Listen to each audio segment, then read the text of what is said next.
parties in the matter of Terry versus Barnes. Step forward, please. General contractor Stephen Terry is suing his neighbor, 24-year-old restaurant manager Roger Barnes, for throwing a rock through the front window of his house. Roger says Stephen's brother was antagonizing him. Mr. Terry, Mr. Barnes is your neighbor. It's your claim that on a particular date, which you'll tell me in a moment, he came to your house, he was drunk, he took a rock, he threw it through your window, you wanted to pay for the window. Mr. Barnes says it wasn't a rock that broke your window, it was his jacket that broke your window and its heavy buttons, so he's not paying for your window, right? Right. Uh-huh. What date did he break your window? It was St. Patrick's Day this year. Is that right? Yeah. Are you Irish? Nope. But you celebrate with the Irish? Yeah. Were you celebrating on St. Patrick's Day? Yes. Were you a little drunk? A little bit. Okay. So your jacket broke the window? Yeah. No, not yet. Yes was good. Yes was good before. Yes, so you should stick to yes. Yes. Tell me how it came about that your jacket broke the window. Well, actually, I was at my house with my brother here. He's a witness. Just get to the window, will you please? All right, well, we got an argument. I'm interested in the jacket. How the jacket, which was on your body initially, left your body, according to you, caused the breaking of Mr. Terry's window. Well, I was outside, and we were in a big argument. And Who was in an argument? His brother and this guy named Eric. And basically, I thought I was going to have to defend myself against these two guys, and I ripped it off and flung it to the side, and as I did, it broke their window. Well, show me how high the window was, sir. It's about, at the bottom of the window. Well, when you say you flung your jacket, you indicated you flung the jacket to the ground. Like this. Over that way. Now, show me how you do that, sir. Show me how you get up high enough to hit the window. Yeah, Don't hit Mr. Terry again. Sorry. You could feel it. It's a pretty heavy jacket. So it was the jacket that broke the window. Yeah. So it's not your fault. Well, if they wouldn't have been antagonizing me outside, it would have never happened. I was trying to leave and go back to my house. You know, we were in a big argument. Let me ask you this question. Was Mr. Terry there? Mr. Terry was there, but he was he in the antagonizing house. you? No, Stephen wasn't. And who has to pay for his window? Well, I don't think I should. Well, who should be? Bird should pay for his window? No. Maybe I should pay for his window. No. Maybe this camera person should pay for his window. No. What do you think? No? Who should pay for his window? If they weren't antagonizing the situation... I'm asking you who should pay for the window. I think they should pay for it. Who's they? Stephen and Ryan. But he wasn't responsible in any way, sir. I know. It's not his jacket. Did you get beat up that day? Nope. So maybe you were wrong about them trying to antagonize you. You think it's possible that the libation that you consumed on St. Patrick's Day impaired your judgment? Is that a possibility, Mr. Barnes? Well, they just set me off. Is that a possibility that the libation that you consumed on St. Patrick's Day impaired your judgment, sir? Probably had a little bit to do with it, but not much. All right. I'm not going to torture you much more, sir. This is my daily exercise. It's my breathing exercise for the day. You understand that? Do you think that the fact that you were drinking had more to do with the fact that the window got broken than Mr. Terry?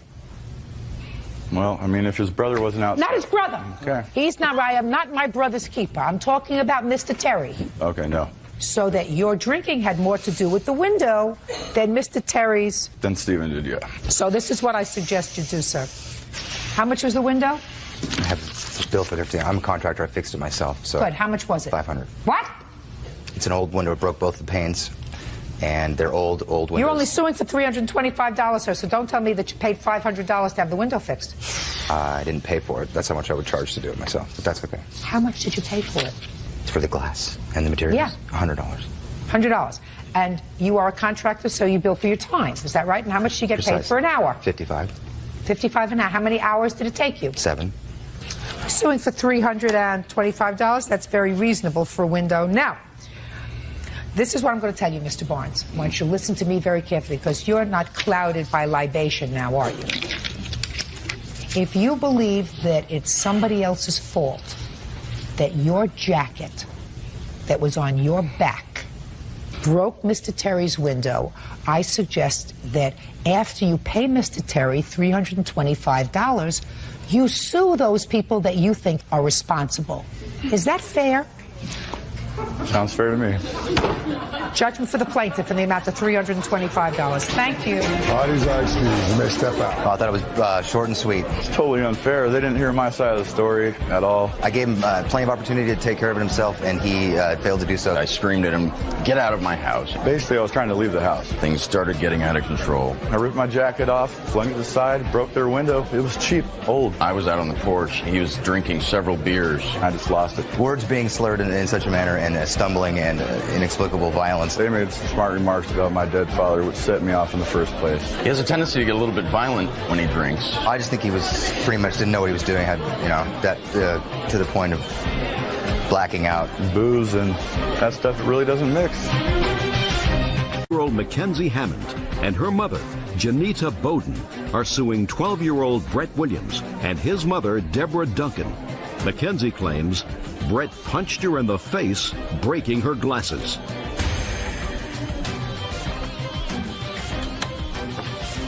This is case number 558 on the calendar in the matter of Bowden versus Duncan. Parties have been sworn in. You may be seated. Folks, have a seat. Your name is Mackenzie, is that right? Yes. What's your name? Brett. Brett. All right. Your lawsuit says that this young man punched your daughter and broke her glasses. Yes. Brett says your daughter started it, right, Brett? How old are you, Brett? 12. Who was this? Jason. Jason was with you when this happened? Yes. But your mother wasn't with you, is that right? No. So your mother's going to sit down. Tell me how her glasses got broken. They didn't break. Just the lens got scratched. If lens gets scratched, you can't wear them. Tell me what happened. Well, it started at the soccer field. Do you remember the date? No, I don't remember. Well, you remember what month it was in? January? Is that right? January 29th. January. Go ahead. We were at the soccer field. Who's we? Me and Jason. And she kicked a ball, and it was coming towards me, and she wasn't anywhere near it yet. And so I kicked it back, and she came over and shoved me. How did she shove you? She went up like that, up to my shoulder. She shoved you on your shoulder? Yeah. Mm-hmm. Did you say anything to her? No, I told her not to do it again, or I was going to tell the manager. Where was this? Where were you playing? Sluggers. What? Sluggers. I don't know what Sluggers is. It's sports center. Indoors? Yeah. Yes. Better. So she kicked the ball, you kicked it away, she came over and she shoved you on your shoulder. Yes. What happened then? Well, then we left, and then... Where did you go? We went to the basketball court. Is that also indoors? Yeah. Then she and... What? Yes. Yes. Go ahead. Afterwards, she and Mackenzie got them two over there, and they were following, and then she came... They were following who? Me and Jason. They were following the two of you? Yeah. Why do you think that they were following the two of you? I don't know. You think that these two people were picking on you? I don't know. They weren't saying anything to us. They were just following you? Yeah, they didn't say nothing. Okay. And what happened next? Well, she came up and kicked me between the legs. Just a second. Stand up, Jason. Move over to him. No, now move back over there. Show me how she kicked you between your legs. She came up and went like that. When I was So it walking hit you on the back of your knee? No, right Where? in the private area. She kicked you in your private area. She must be a rocket. You can sit down now. And then what happened?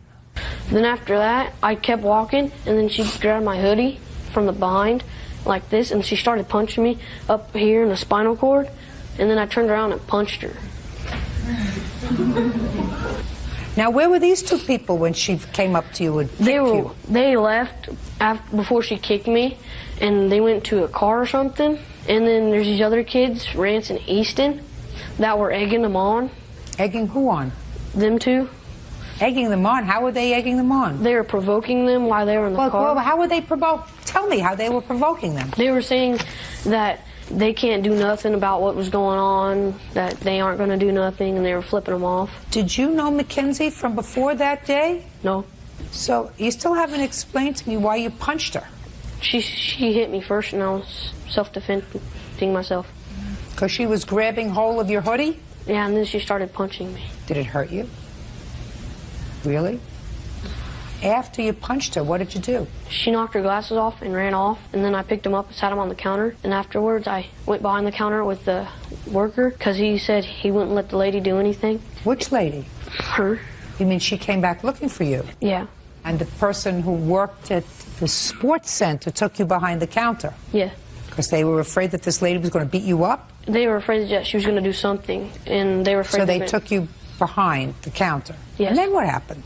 Brett. Then after that, she came back in with their daughter, and they got their glasses, and she started yelling at us, and Rance and Easton were smart-looking again, and then she was chewing them out, and then she told me to call my mom, and I did, and she talked to my mom about what happened, and that afterwards she hung up and left after my mom told her that she was going to be there to talk to her, and she left. And then afterwards we looked for her, and then we couldn't find her, and then we left. Have you been back to the sports center? Since? No. Why not? Because the guy said not to come back for a while. Right. And why do you think the guy told you not to come back, Brett? So I don't cause any more problems. That sounds right. And did they also tell your friend Jason not to come back? No. Just you? Me and Rance and Easton. So the three of you were told don't bother to come back? Yeah, but since Rance and Easton were on the baseball team, they get to come back. But not you? Not me. Think that's unfair? No. You think that you behaved badly that day? Yes. Good. You did. You think your friends were sort of troublemakers? Yes. How old are they? Easton, I don't know, and Rance, I think he's 13. You're 12. So you're the youngest. You like to hang around with guys who are a little bit older? Yes. Okay, who are you? I'm her sister. Okay, so you want to tell me what you saw that day? I was sitting by my mother watching my younger sister Cody playing her soccer game at Sluggers. And Mackenzie came up, and I believe it was the second time she had come up, and she asked my mother if she could defend herself because some boys were calling her names and said they were going to beat her up. What were they calling you, Mackenzie? Four eyes and eyes twitching. You think that's nice? No.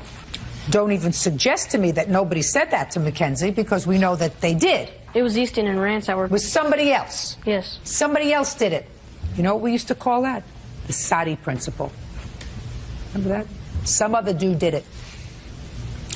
Why were they calling her names? Because, I think because she twitches. I'm not sure. But I told them not to, but they just kept going. You told them not to. You, Yeah. age 12, told these boys that you were trying to impress. Don't tease the little girl. That's not nice. You told them that. Yeah. I don't believe you. You, who ended up punching her, told the other two boys who were merely calling her names, don't call her names. Is that what you want me to believe? Brett? Yes. I don't! Judge Judy continues in a moment. 10-year-old Mackenzie Hammond says 12-year-old Brett Williams punched her in the face and broke her glasses. Brett says Mackenzie hit him first. So your sister said to you, can I defend myself? She said that to my mother, but I was sitting there and heard it. And then my mother sent me and my boyfriend down to see what was going on because Mackenzie doesn't get in fights. She doesn't get in trouble. And when you went down there, what happened? We went to go see what was going on, what the boys, why they were bugging them, what the side of the story were. And there was 4 boys, and they all ran into the bathroom and hid. Everybody had to go to the bathroom the same time? No, I didn't go in there. I went behind the counter. You hid behind the counter. The other 3 went into the bathroom. No, me and Jason went behind the counter. So the 2 of you hid behind the counter, and 2 of your friends, the 2 who were teasing her, ran into the bathroom. Yes. That's not right. Can I see the bill for the glasses, please?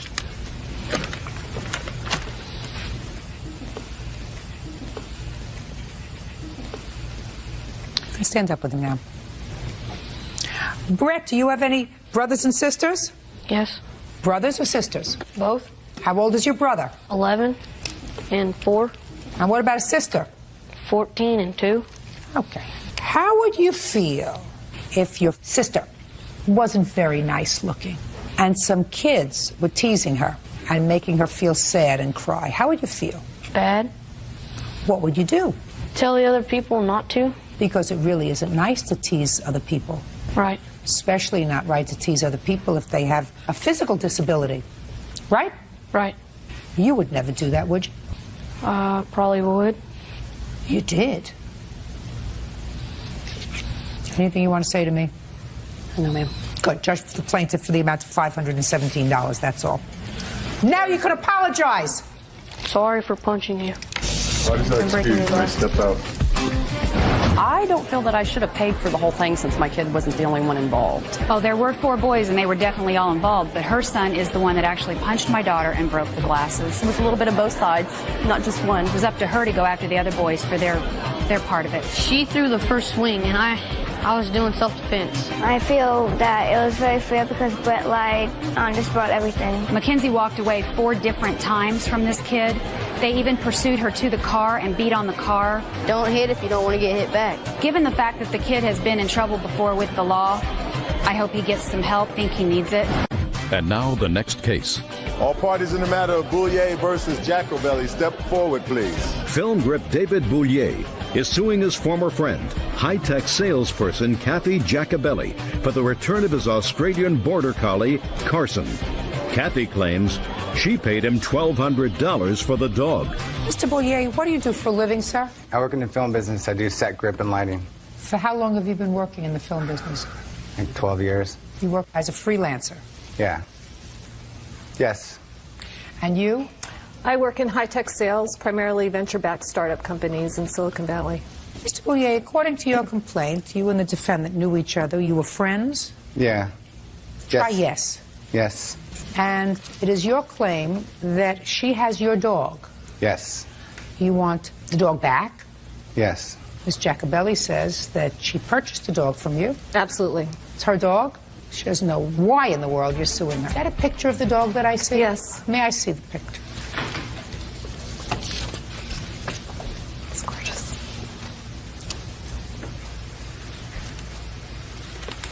Oh, beautiful dog. What kind of a dog is this? It's an Australian Shepherd Border Collie mix. It's a mixed breed dog. Yeah. Yes. Where did you get the dog from, sir? We got him from a farm in Sonoma. From whom? Just from a family that had puppies. When you say we, who is we? Me and my ex-girlfriend. When? About 5 years ago. Under what circumstances did you get the dog? We were looking for a dog just like that, and we just happened to come across a sign when we were going down this country road. What did the sign say? It said puppies for sale. So we pulled in there, and out came like 6 of them. And Carson came right up to us, and he said, oh, we'll take them. How much did you pay for him? $100. And Carson is about 5 years old? Yeah. Yes. How did Miss Jacobelli come into possession of Carson? Well, I met Kathy about 1.5 years ago at a bar, and we just became really good friends. And she just fell in love with my dog, and she would have him for, periods of time. And Carson would always go with me. He'd always be with me everywhere I go. I told her, I said, hey, you got my dog so much, you should get me another dog. So she agreed to buy me another dog. And she asked me what kind I wanted, and I told her, and she asked me how much, and I told her. Just a second. When you said, would you buy me another dog, what kind of a dog did you tell Kathy that you wanted? It's a Cavalier King Charles Spaniel. They're very nice little dogs. They look like they're a little smaller than Carson. Yeah. Yes. I'll get it right, sorry. I apologize. So you told her you wanted a Cavalier King Charles. Yeah. Yes. And she said, well, I'm crazy about your dog. You had your own dog at the time. Yes, I have another dog. But you're crazy about Carson. Absolutely. So she wrote you a check so Yes. you could buy this other dog. Yes. How much did she write you a check for? $1,200. Did you cash the check? Yes. Did you buy the Cavalier King Charles? Yes, I did. You did? Do you have a picture? Yes. Sure, I'd like to see it. I have pictures of both dogs here. I don't care about Carson. I have a wonderful picture of Carson. I want to see a picture of your new But dog. I have a puppy picture of him. I want to see a picture of the new dog. Okay. And when did you buy this Cavalier King Charles? About 10 months ago. You still have him? Yes. You like him? Oh, yeah. So why are you here, sir? Because this lady stole my dog. She won't give him back. She's claiming she bought the dog from me. On the What did check she give? Just a second. What did she give you the $1,200 for? to buy this new dog. Is there something wrong with your mind? I mean, are you challenged? Are you mentally challenged? No, I'm not. I mean, are you mentally challenged? No, I'm not. I want to fully understand, sir, what you want me to believe. You want me to believe that she spent a lot of time with your dog, and over a year ago, you let Carson stay with her because she said to you, listen, I love Carson, and I want to keep him with me all the time. And you said to her, well, I want a new dog. And she said, okay, here's $1,200, go out and buy yourself a new dog, with the understanding that you would buy yourself a new dog and also get Carson back. Is that what you want me to believe? Can I explain it to you? Just a second. Is that what you want me to believe? That's kind of how it is. Well, she gave you the $1,200 for a new dog, and Yes. you want your old dog back. She gave me $1,200 for this new dog because she had my dog, and we agreed that she would have Carson half the time. And that was working out, but now she's won't come to stick with her agreement. Over Christmas, I went to get the Tell dog. him where to... You should stick this picture back in his folder, please. Tell him to. What she said. I don't understand your why you're folder. siding with a lady who took my dog, who I love very much, and won't even let me see him. Listen, sir. You sold her the dog. I never sold her the dog. Where has the dog lived for the last year? My house and her house. She even went behind my back and got him vaccinated and got a dog license without my consent. Yeah, she did. People can do that. Get over it. I'm not over it. It's my dog. I want my dog. She You're never not bought getting the your dog, She and you're never not bought getting the dog off me. $3,000, which you're suing for. You got $1,200, which is a very, very good profit on the $100 dog that you purchased 5 years ago. The dog, a very good place in a very good home. You have your own dog. I hope you love your dog. This dog belongs to her. You see, you didn't have to say a word. The dog doesn't right? belong to her. Goodbye. She never bought the That's dog it. off me. Whatever. Huge. I You don't may care. step out. I'm a little nervous. I couldn't really explain what was really going on. I'm very happy I came down here and finally getting this crazy situation over and done with. I never sold her the dog. He actually thinks I stole the dog. He comes to my house and police cars show up. It's my dog. He demands the dog, and I give him the money, and he says it's for another dog. Our agreement was for her to have the dog half the time. He tells me the $1,250 is for joint custody of the other dog. She liked the dog. And I was nice. I let her keep him half the time. He verbally gave me the dog, so I took the dog. She's an evil woman. She's an evil witch of a woman that stole my dog. He's crazy, so I figure if I pay a lot of money, I can end this whole thing. I didn't put a price on my dog. She gave me the money to buy another dog so she can keep my other dog half the time. He actually took the check, but he crossed out for Carson on the check. And so he thinks that because he crossed out for Carson, it's null and void. How could someone steal someone's dog from them, you know? Just take it and not let them see it again. He has me in every court possible and mediation, and it's just been going on for a year. This ain't over. This ain't over at all. And now the next case. All parties in the matter of Haynes versus Lang. Step forward, please. County Inspector Douglas Haynes is suing his former friend, event coordinator Kimberly Lang, for the return of furniture he loaned her. Kimberly claims Douglas gave her the furniture. Mr. Haynes, you and the defendant had a friendship, according to what I read. You met at a car dealership and you had dinner a couple of times. And it is your claim that you loaned the defendant some furniture that you had because you were doing some remodeling in your house or garage.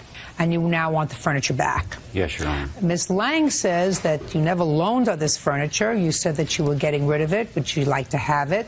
She said yes. She did in fact take the furniture because she was new to the area and didn't have any furniture that she had brought with her. That it was not a loan, but a gift.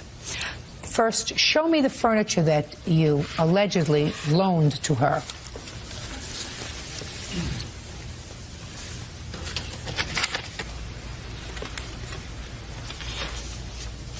I see two people, one with a beard and a shirt open, and one lady with glasses on. Those are my previous neighbors, and that's the stereo cabinet behind them. And then we have a brass bed. Yes. Okay. Two dressers, I see. What about this sofa? You want this back? No, it's 23 years old. Looks as if it was 23 years old. How long did you know Miss Lang before you loaned her this furniture? Approximately 1 month. And tell me the circumstances surrounding your loaning her the furniture. Well, I'm putting an addition on my garage plus a room on top, and there were some heavy beams I had to remove. I didn't want to damage it, so I was going to put it in storage. And Kimberly didn't have any furniture yet, so I mentioned that, well, if she can store it for me and use it, then that would help me out. And on January 2nd, we delivered the furniture, but I noticed that she already had 2 dressers, and then we had some disagreements. And could you look at me? Oh, okay. We had some disagreements, and we were going to meet for breakfast. Could you look at me straight on? I mean, I don't want to embarrass you if you have something wrong with your neck. I just want you to look over here so I can tell what your eyes are telling me in addition to what your mouth is telling me, Mr. Haynes. Okay. And on January 13th, we're going to meet for breakfast. Yeah. Well, she didn't show up, and it upset me. So I went over to see her, and I decided that I didn't want any more to do with the relationship, and I called her up and said, I don't want to do this anymore. May I have my furniture back? And she did call me on the 17th and said I could not have the furniture back, that I made a big mistake and I blew it, and also that I'd have to take her to court to get the furniture back. Who is this person? This is my sister, and she had 2 conversations with Kimberly when we were delivering the furniture. Okay, step up. Tell me your name. Sandra Haynes. Who delivered the furniture to Miss Lang? My brother and Kimberly both. What did you have to do with it? Doug was telling me, with Kimberly there, that Kimberly had agreed to store his furniture, and it was a convenient situation because she had no furniture, and so it kind of helped them both out. Okay. That's it? That's it. They didn't stay that long. Do you have any other conversation with her? Yes, I did. When? I believe after she got back from Los Angeles on the 17th. I called her because she had let Doug know that day that he was not getting back his furniture. So I asked Kimberly, why aren't you giving my brother back his furniture? And she said that she was angry at Doug. Doug was angry at her. She got her parents involved. They didn't want her having anything to do with him, and it was out of her hands. Number 2, yes, this was payback time. She had to get back at my brother because of breaking. Don't tell me breaking up. I'm not interested. Yes. I just want to know what she said to you and what you said to her. That's the conversation. And I said, I do not understand. Why can't we just come over and pick up the furniture? It has sentimental value. It's my parents' old wedding set. And she said? She said she'd think about it. Okay, good. Thank you. Now I'll hear you. Okay. I had met Doug 2 times prior to that date at the car dealership that I worked at. He was a customer. He had subsequently made a phone call to me that he had some furniture that he needed to get rid of, and he knew from our previous conversation that I had an empty apartment and that my stuff was in storage in Orange County. Asked me if I'd be interested in coming by and taking a look at the furniture because he needed to get rid of it. He was doing this remodel. I went by there. It was either the 31st or the 1st of December, or January 1st. Looked at the furniture. The next day was when he actually delivered it to my place. I did drop by his sister's house, yes, and met her for the first time, but I was quite surprised that Doug had already explained to her the arrangement that was made with the furniture because she seemed to know what was going on. The furniture was not a loan. It was actually a gift.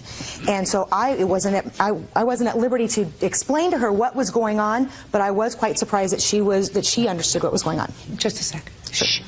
She suggested to you that the furniture was a loan or a gift? No. She stated, so my brother delivered the furniture this morning, yes. And how does it look, and did you set it up, and so forth. And I explained to her at the time we did set up the bed. At that point, it was pouring rain. We had a mattress in the back of Doug's truck that was being delivered to my parents. I was sleeping on the floor on a mattress. So we stopped by her house on the way to my parents to drop off that mattress. I didn't hear from Doug again until the 17th of January. I got back from Orange County. There was a message on my machine, and at that point was when he asked me to dinner. I refused to have dinner with him, and I was not interested in dating Doug. He got very angry because I wasn't interested in dating him, and he started demanding his furniture back. I don't know why he was getting upset with me at that point. He threatened my job. He threatened my life. He says, I know where you work. I know where you live. This is going to escalate, and he made some threats, and I hung up the phone on him. That's when his sister called me. Miss Lang, yes, you sound like an intelligent lady. Thank you. He sounds, according to you, like a nut. Yes. And the only nexus that you had to this nut was these pieces of furniture that you had had for 15 days. Yes. Correct? Yes. So if I were being a smart person, I would say to myself, miscommunication, it was a gift and now he wants it back, but he's a real nut and he's threatening me. Douglas, get a police officer, get your truck, come over and get your furniture. We now have nothing to do with each other. There is no reason for you to call me. There's no reason for you to have anything to do with me. That's what a smart person says. Under normal circumstances? Not a stupid person who says, now I'm dealing with a nut. You are. And I have furniture that I've had for 2 weeks. Furniture that belonged to your parents may have some sentimental value to you, sir. It's junk. I mean, I've looked at it. It's junk. The only thing that looks anywhere that somebody might want to keep is this brass bed. And I may not be a furniture maven, but I have a pretty good eye. The only value that that bedroom set has is sentimental value, because other than that, it has no value. Now, Your Honor, I do have. When I went to Orange County, when I rented a pickup truck, and I do have a receipt here that shows when I actually picked up the truck and when I actually returned it, there was furniture that I left behind because now I had an apartment full of furniture. I now had 2 dressers, a bed, a coffee table, a couch. There were things that I left behind in storage. So when are you telling me, Ms. Lang, that the couch you left behind was not as nice? No, I didn't have just a second. The couch that you left behind was not as nice as this couch? Is that what you're trying to tell me? That's not what I'm saying. I did not have a couch in storage. Right. I mean, I was a little confused. Give him back his furniture. Now! Thank you. And say, I'm going to borrow that mattress from my parents again if I have to have a mattress to sleep on. But I don't want Mr. Haynes in my life. I don't want his sister in my life. I don't want this nut calling my job. I just want it over. And I'm going to give him back his parents' furniture so he can put his underwear in it, and give him back his brass bed so he can sleep on it. And I don't want to have anything to do with me anymore. Is that fine, Douglas? Yes, Your Honor. Perfect. Parties are excused. You may step out. Thank you, sir. I wouldn't date him. I turned him down, and that's when he demanded his furniture back. She was just upset because I didn't want to be with her anymore. In the court order, it states that, he's contacted my work. He's contacted, knows I no longer work there. I don't know where she came up with that one. He knows where I work. He knows where I live, and I'm very concerned for myself. Customer service rep Sandre Parker is suing appliance store owner Omar Jazar for a refund on a washer, dryer, and refrigerator. Sandre also claims Omar assaulted her.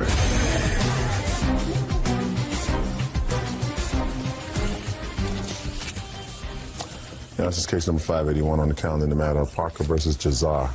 Parties have been sworn in. Judge, you may be seated, sir. Have a seat, please. Ms. Parker, you purchased a washer and dryer and a refrigerator from the defendant's store. Yes, ma'am. According to your complaint, all 3 of those items didn't work properly. Correct. You returned the washer and dryer, and after getting the runaround from Mr. Jazar, you went to the store and you claim he assaulted you there. Correct.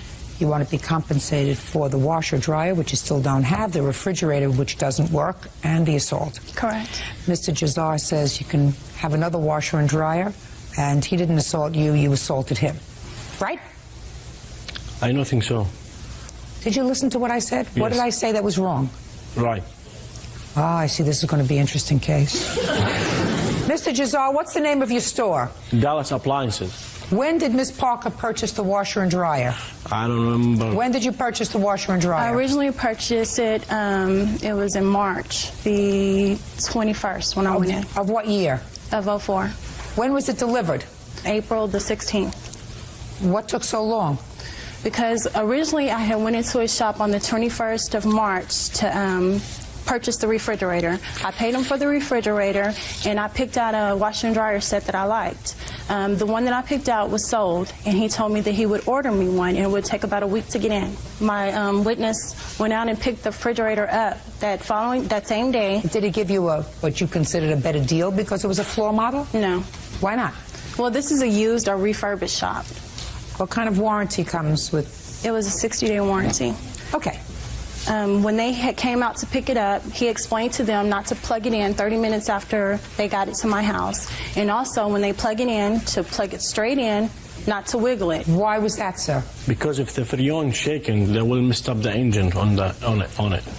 So it have to be 2-3 hours minimum to plug it in. Is that what he told you, sir? He told me a time. I wasn't really sure how much time he said, but he said, like, don't plug it in for this amount of time. And then... Stand up. Stand up. Your name? Darian King. Mr. King, so he told you how much time, but you don't remember how much time he told you? It was between 30 minutes and an hour that he said. So did you listen to him? Yes, I did. When did you start to have trouble with it? 3 weeks later. Within the warranty period? Correct. It started making a loud noise. And so at that point, I still hadn't received my washer or dryer. Had you called about the washer or dryer? I called several times. I was getting them running around. What's the matter with the washer and dryer? She make a payment to the washer and dryer. She didn't pay me full price to the washer and dryer. Why should you pay it before she has it? When she pay me full, I give her the washer or dryer, and she called complain. I sent my technician to her house in my expense. When did you get the washer? It was and dryer? about 3 weeks later. How much did he charge you for the washer and dryer? I paid $433, and I paid $378.87 for the refrigerator. Was this a new washer and dryer that she was getting, or used? No, used. Where were you getting it from? I'll buy them from dealers like a Sears or some other dealers. I fix them and I resell them. Well, where did you buy this one from that she had picked out? I have no clue. What do you mean you have no clue? Who is supposed to know if you have no clue? I buy it from some guy. His name's David. He's a big wholesaler, so I don't know where I get it from. When he delivered the washer and dryer to you about 3 weeks later, what was the problem with it? Well, he never delivered it. I had to go in and pick it up. Okay. And at that time, it was a different set than what I originally pointed out. It was an older model, and then it was a different color than I originally asked for. And so I told him I didn't want that. That's not what I ordered. I told him that I just wanted my money back. He told me it was against the policy, and I showed him this is what I ordered. I showed him a set that he had there. And he told me, no, Sandra, this is more expensive. And so I was like, well, he was like, I'll make a deal with you. You give me $150 more, and I'll upgrade it for you. So at that time, I was like, fine. I had a small baby, and I needed a washer and dryer. So I gave him $150 more to upgrade it. Okay. Okay, he upgraded it. I took that washer and dryer, the one that I picked out at that time. As soon as I got it home, I would start washing clothes, and I noticed on the spin cycle it was like real loud. And I told him, I was like, Omar, it's too loud. And he agreed with me. He said it was loud and that it just had a new belt on it, and to give it a week and it should work better. And the dryer wasn't heating up like it was supposed to either. I waited a week. It still worked the same. I called him, left a message. He didn't return my call. I waited another week. At that time, my refrigerator was making a loud noise. He was like, well, I'm going to send my technician, Willie, to come out and look at it for you. He said it would be a $50 trip fee. So we're still within the warranty on both of these items? Correct. And I have the receipt for the... Can I see it, please? Yes, ma'am. Yeah, for the warranty, you have to bring it to me, to my shop to fix it. The technician has What, are you crazy? Are you crazy, sir? No, she knows. I told her. Quiet. So far, I want you to consider yourself in trouble. Judge Judy continues in a moment.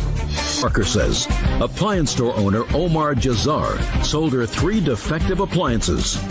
Sandra claims when she tried to get a refund, Omar assaulted her. Keep going. You're within the 60-day warranty period. Right. So he sent Willie out the following day. Willie looked at the refrigerator, told me the motor was going out. So I was like, fine. He took a couple of parts off the refrigerator and told me he would be back later that day. He was going into the shop to get the parts, and he would be out to repair it. He never came back that day. What, just a second. What's the name of your store again? Dallas Appliances. You still in business? No. Now, what happened when you went into the store to confront the defendant? Me and myself and my witness and another gentleman went to his shop. They pulled around the back because they were going to load up the washer and dryer, and I went in through the front. I went over to him and I was like, Omar, is the part for my refrigerator in? And how about my washer and dryer? He told me, no, the part wasn't in. Why wasn't the part in? That's not the truth. She never bring the fridge to me. She doesn't have to bring it to you. We have no problem with the fridge. She never mentioned the fridge for me. We don't have no problem with the fridge. The problem is with the washer and the dryer. That's Listen it. to me, sir. She never complained to me about the fridge. She just I have a complained about receipt here from your technician who went out there and charged her $50. And that's it. It was fixed. Would you just tell me what happened? So you... Okay, I had went into a shop on the 21st. I had told him that I was just upset. I told him I wanted my money back. I had my receipts. I would just take him to court. He got upset. He told me he didn't want to deal with me anymore. He started trying to explain to Darian that he had a dryer up front and he had a washer in the back that I could take home. All right, he's a hustler. Right. You should have contacted the Attorney General. I did. Oh, you did? Good. Maybe they put him out of business. Maybe they put him out of business. But if I were a member of the public, I wouldn't buy a thing from him. Right. Nothing. He took advantage of you. Right. He doesn't have to say a thing. The few things that he say to me make it crystal clear to me that he took advantage of you. And that's how he does business. But you're a grown-up girl. Right. You should know better. Right. Spend a little more money and buy something from people who are reputable, who have reputations, who stand behind their product. Right. Not charlatans like this man. I think this is good advertisement. You think it's a good advertisement? I want to tell you something. If you think that this is a good advertisement, I have a good psychiatrist that I'd like to introduce you to. You took advantage of this lady. No, how come you said I took advantage? I don't take advantage of her. How old are you, sir? 34. I'm a lot older than you are. I don't look a lot older than you do, but I am a lot older than you are. And I have bought many an appliance that came with guarantees. Listen to me very carefully and stop shaking your head. Try to put on your listening ears, Mr. Listening. I'm listening. I have never come across a store owner who told me to bring back the refrigerator. Never. They've said to me, bring back the laptop computer, bring back the camera, but I have never. And believe me, sir, I have bought more appliances than you have years. Ever heard the stupidity that you're suggesting to me is true, that if you have a problem with a refrigerator, you're supposed to bring it back to your store so that you can fix it? She like it, she can buy it. If she don't want to buy it this way, she cannot buy it. That's what she wanted. She wanted her money back. That's what she should have done. No. That's what you should have done, because the thing broke within the 60-day warranty period, and your mechanic that you sent out there was not able to fix it. And you tried to pawn off a washer and dryer that she had not ordered. And when you already had her money and she said, this is not what I ordered, you said, hustle, hustle. If you give me another $150, I'll give you a better one that's out front. Well, you already had her money. That's so not true. I'm speaking. I am speaking. I'm listening. You are a hustler. No, I'm not a hustler. You are a hustler, sir. No, and you hustled this lady out of her property. Now, did he hurt you when he ripped the receipt out of your hand? Yes, we were back. Wait just a second. Now, I want you to be very careful. Don't start shaking now, because so far you've been telling me the truth. Okay, when we were back in the back, he was showing the washer and dryer. He was making out a new receipt. When I asked him to plug it up, because it looked like it was being worked on, he told me he couldn't. I asked him why. He told me because the repairman wasn't there to plug it up. I'm like, okay, well, just make me out a receipt, and on the receipt you need to state if I have any problems with it, you'll send him out there to fix it at no charge to me. And I have the old receipts, I'll just write void on them. He was like, no, you just give me the receipts, and I told him I wasn't going to give it to him. At that point, he got real mad. He stood up, he lunged at me, he grabbed one of my this arm, and he snatched the receipts. When he snatched the receipt out of my hand, that's when he scratched my hand. And at that point, I was in shock. I was just standing there, and Darren, he intervened between us. Did you have any medical treatment? No. That's right.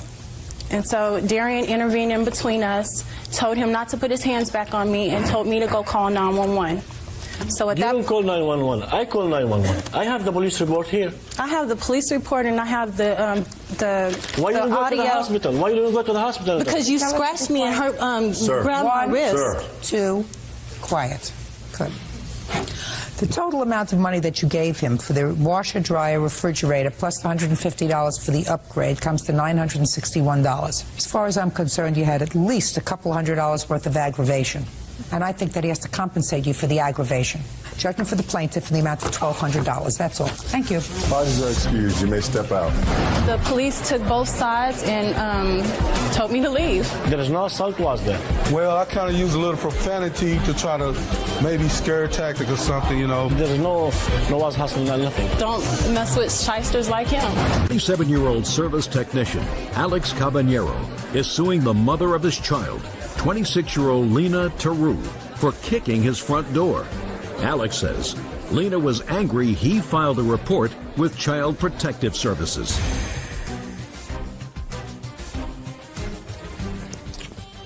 Yeah, this is case number 578 on the calendar in the matter of Caballero versus Taru. Thank you. Parties have been sworn in, Judge. You may be seated. Folks, have a seat. Mr. Caballero, Miss Taru was formerly your girlfriend. Yes. You have a child together. Correct. How old is that child? 7 years old. A little girl. Yes. And you have an order of visitation with the child. Yes. You are currently married, I assume, to this lady. Yes. And you have 1 or 2 children? I have 2 children and 1 on the way. According to your complaint, during a scheduled visitation, you noticed that your daughter had a recurrence of a severe eczema problem that she suffers from. Yes. You tried to contact her mother. Her mother had turned off her cell phone. So you contacted the child's grandmother, Correct. Miss Taru's mother, and you told her that you were planning on taking the child to the doctor. Yes, ma'am. Then you went to work. That's correct. Miss Taru became upset that you planned to take the child to the doctor. She came to your home when your wife was at home, and according to you, broke your security door. Yes.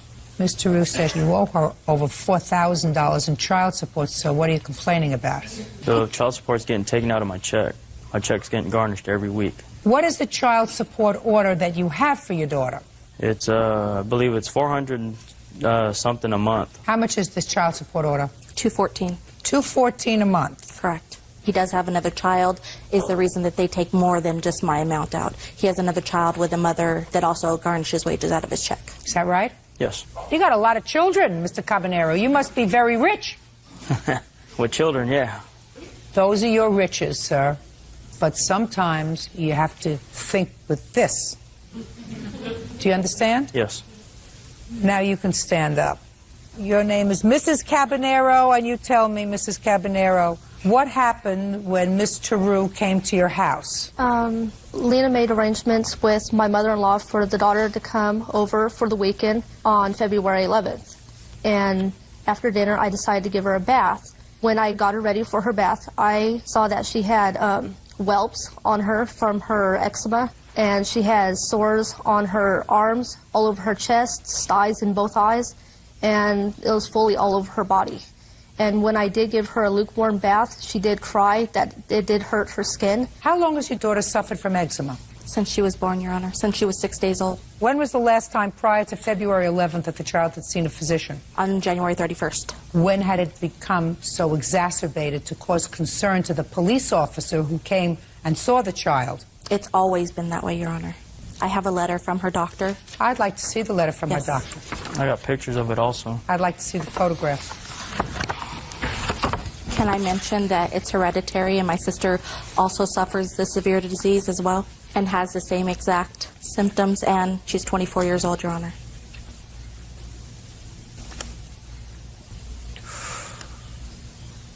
And that was just recent pictures. I have a couple of questions for you. Sure. This letter from the doctor, which you furnished me. Correct. Says that you told the doctor that Alexa, that's your daughter, correct, was found with her stepsister involved in sexual play. Correct. How old is that child? At that time, she was 2 years old. And how old was your daughter? I want to say 5. So they're baby playing. Correct. All right. What I need, because he says that he couldn't get this eczema under control, so we sent you to a dermatologist. Yes. Doctor. I'd like to see a report is when you last took the child to see Dr. I don't have a statement. Well, with when me. prior to February 11th had the child seen Dr. The beginning of January. This is too serious a condition, madam, to wait 6 weeks. No, Your Honor, I have several medications that my daughter is on that I use on a typical basis. Did the police officer who responded that day tell you better take this child immediately to the doctor? No, she suggested that I take her to the doctor, or she would have, well, yes, actually, yes, you're right, correct. Or that she would call an ambulance and have You're her absolutely right, because the police officer who responded that day viewed this situation as critical enough to say, unless you guarantee me that you're going to take the child immediately to the doctor, she's taking the child by ambulance to the hospital. Correct. So when did you take the child to the dermatologist? Oh, I didn't take her to the dermatologist, Your Honor. I took her to the regular doctor because it was a Saturday. When did you take her to the dermatologist? She hasn't been, Your Honor. That's neglect. I have no medical coverage right now, Your Honor. I don't care what you have to do to get enough money to take your child to the dermatologist. Your doctor, in a letter that you gave me, madam, from your doctor, the doctor says, this problem is so serious and so intractable that I cannot treat the child. Right. So I referred her to a dermatologist, which you didn't take her to. He also doesn't provide medical coverage for my daughter, Your Honor. What difference does that make? He said, because listen to me very carefully. I read your answer. Your answer said that you got angry, that he was going to take the child to the doctor. Correct. So you went over to pick her up. I did. And it would seem to me that on February 11th, since you haven't had the child to the dermatologist since the beginning of January because you have no medical coverage, that if the child's father was prepared to take her to a doctor to look into this situation that was unremitting while in your care, you wouldn't get angry. You would say, thank you. No. Thank you. Not, she's mine and I'll take care of it. Your Honor, Listen to me. That's what a mother does. A mother does not say, I'm not going to let him because that's my job and he has no right to do that. Mother says, if I don't have medical coverage and my husband doesn't provide enough for me to take the child to the dermatologist, if the child's father's going to do that, let him. That's great just as long as the child gets cared for. So the fact that you went over there and made a fuss over there that day is stupid. I did take my daughter to the doctor that day. I could not take her to dermatology that day. The doctor says he can't help her. This is a letter you gave me. The doctor says I cannot help her. That was a Saturday. Did you take the child to the dermatologist Monday? No, because my coverage ended. Is she not following me? I could not. Is she not following me? Judge Judy continues in a moment. Habanero says his child's mother, Lena Taru, damaged his front door by kicking it. Alex also says Lena is neglecting their daughter. You got bigger problems than a door.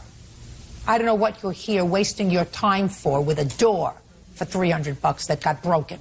I would save my energy and my time off from work by pursuing, if you feel as if you can provide the child with a better situation, with pursuing either more liberal rights with regard to this child's medical care or custody of this child if you feel as if you can provide for the child so that a child doesn't have to have these kind of wilts because these two people can't provide the child with appropriate medical care. Do you understand? He now provides medical coverage for us, Your Honor. It's not good enough. I guarantee you that if he was walking around with this on his behind, or you would have gotten yourself to a doctor and had it taken care of. Guaranteed. On his knee. And the fact that this child is 7 years old and has no voice, and you have to be this child's voice, is to me an abomination that you would allow the child to walk around for 6 weeks like this. Now, you want to talk about your door? Yeah. How did the door get broken? When she, after that incident, I had a phone conversation with her stating that she was going to come over and pick up the daughter. I stated to her that her daughter needed to see a physician that day, and then she continued to call me names over the phone, so I hung up on her. I asked about the door. This getting to the door. Get there faster. I'm losing patience with the door when I'm looking at it behind like this. I'm losing patience with everybody. She came to the house, continued to ring the doorbell. I answered the front door, and we did have a security screen door. She asked for her daughter. I told her no. And she continued to say, I'm going to kick you, I'm going to kill you. As soon as you come out of here, I'm going to get you. And I told her if she don't get off my property right now, I'm going to call the sheriffs. And as soon as I said that, she started to pull and bang and yank on the security screen door. You have a picture of the door? I also have a witness, that my neighbor, that also seen all of it. Is the witness here? Yes. Yes, ma'am. All right, let me see. Where's the witness? He's in the back. Okay, let's bring out the witness, please.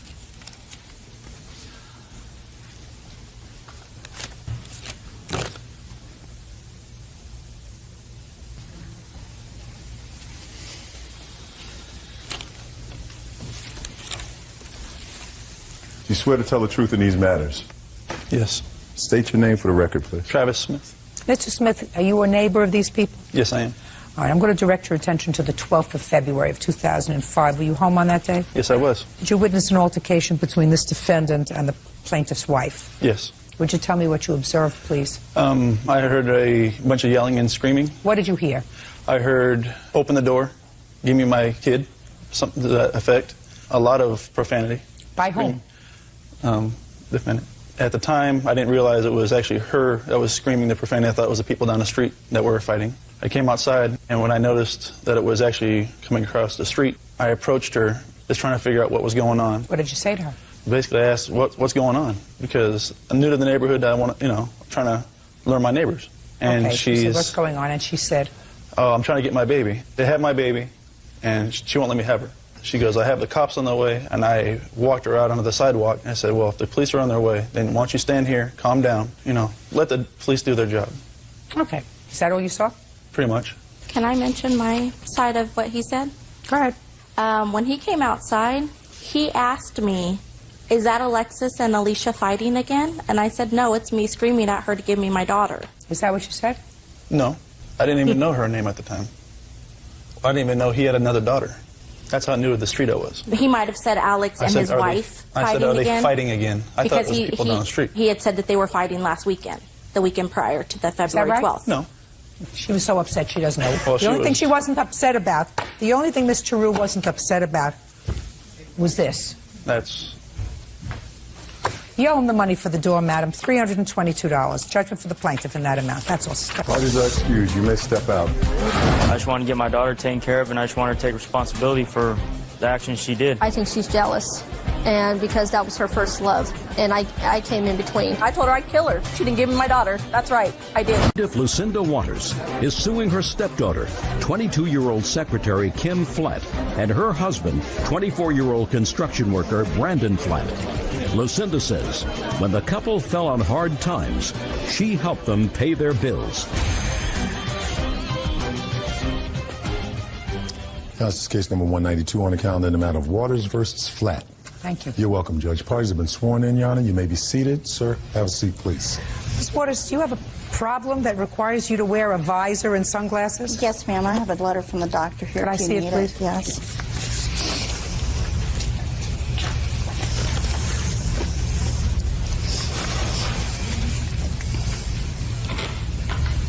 All right, well, this is a letter requesting permission for you to wear a visor and glasses. Yes. So I have no objection. Thank you. Okay. Ms. Waters, this young lady is your stepdaughter. Yes. And her husband. Yes.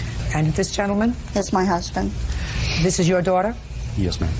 Your complaint alleges that you loaned your stepdaughter and her husband a little over $10,000. Yes. And they have repaid half. A little less than half. And you want the balance? Yes. Your stepdaughter and her husband say they've paid you back all that they have to because they did some work, some barter for you that took care of the balance of the loan. That's your defense. Is that right? How much money did she borrow from you? Total? Probably about $70,000. What did you borrow the money for? For car payments. She paid insurance. There is a payoff balance there from a vehicle that she had taken. For a car? Right. That you needed? Mm-hmm. Is that right? Yes, ma'am. Now, how much money did you borrow from your mother? Her or my real mother? Your biological mother? None. None? How much money did you borrow from your father? None. So it sounds to me, from your mother and your father, you got squat. From your stepmother, you got a whole bunch, right? Right. Now, you paid her back $4,000. She says she's loaned you over the years a lot more than $10,000. So now you are going to explain to me why you didn't pay her back the rest. Who's speaking? Well, first of all, it all started out where we were getting behind. Why were you getting behind? On trying to get everything paid. Why? Financially. We were financially in a rut, Your Honor, and Why were you in a rut? You're two young people. How many children do you have? 2. 2. Do you work? Yes. Do you work? Yes. Well, I have slow seasons at my work, and then we weren't making the bills, and Miss Waters took on a couple loans for us. That's how. Well, that was really nice of her. You have mother and father? Yes. Did they give you money to pay off your bills? No. If they had, Yeah, they brother. would. What? If they had, they would, though. That's always a good answer. If I had it, I'd give you anything I had. All I wish to have is that I had it. So far, I've got your mother and father who gave you nothing, her mother and father who gave you nothing, and stepmother who gave you a lot. Right? I'm listening to a yes. They helped us out, yes. She helped you out. Yes. Right? Yes. So now I'm listening as to why you didn't pay her back. I'm listening. We were renting a house from her. We did a bunch of repairs. You were renting a house from her. Yes. So she had a house. Tell me about the house. The house, originally when we first got married, she purchased a house for us, and we were buying the house off of her through a bank. So she purchased a house, and she said to you, if you pay it off, it's yours. If you pay off the note, it's yours. Yes. Did she put any money down on the house? I paid 100% of it. Their closing costs, their furniture, everything. All they had to do was move in.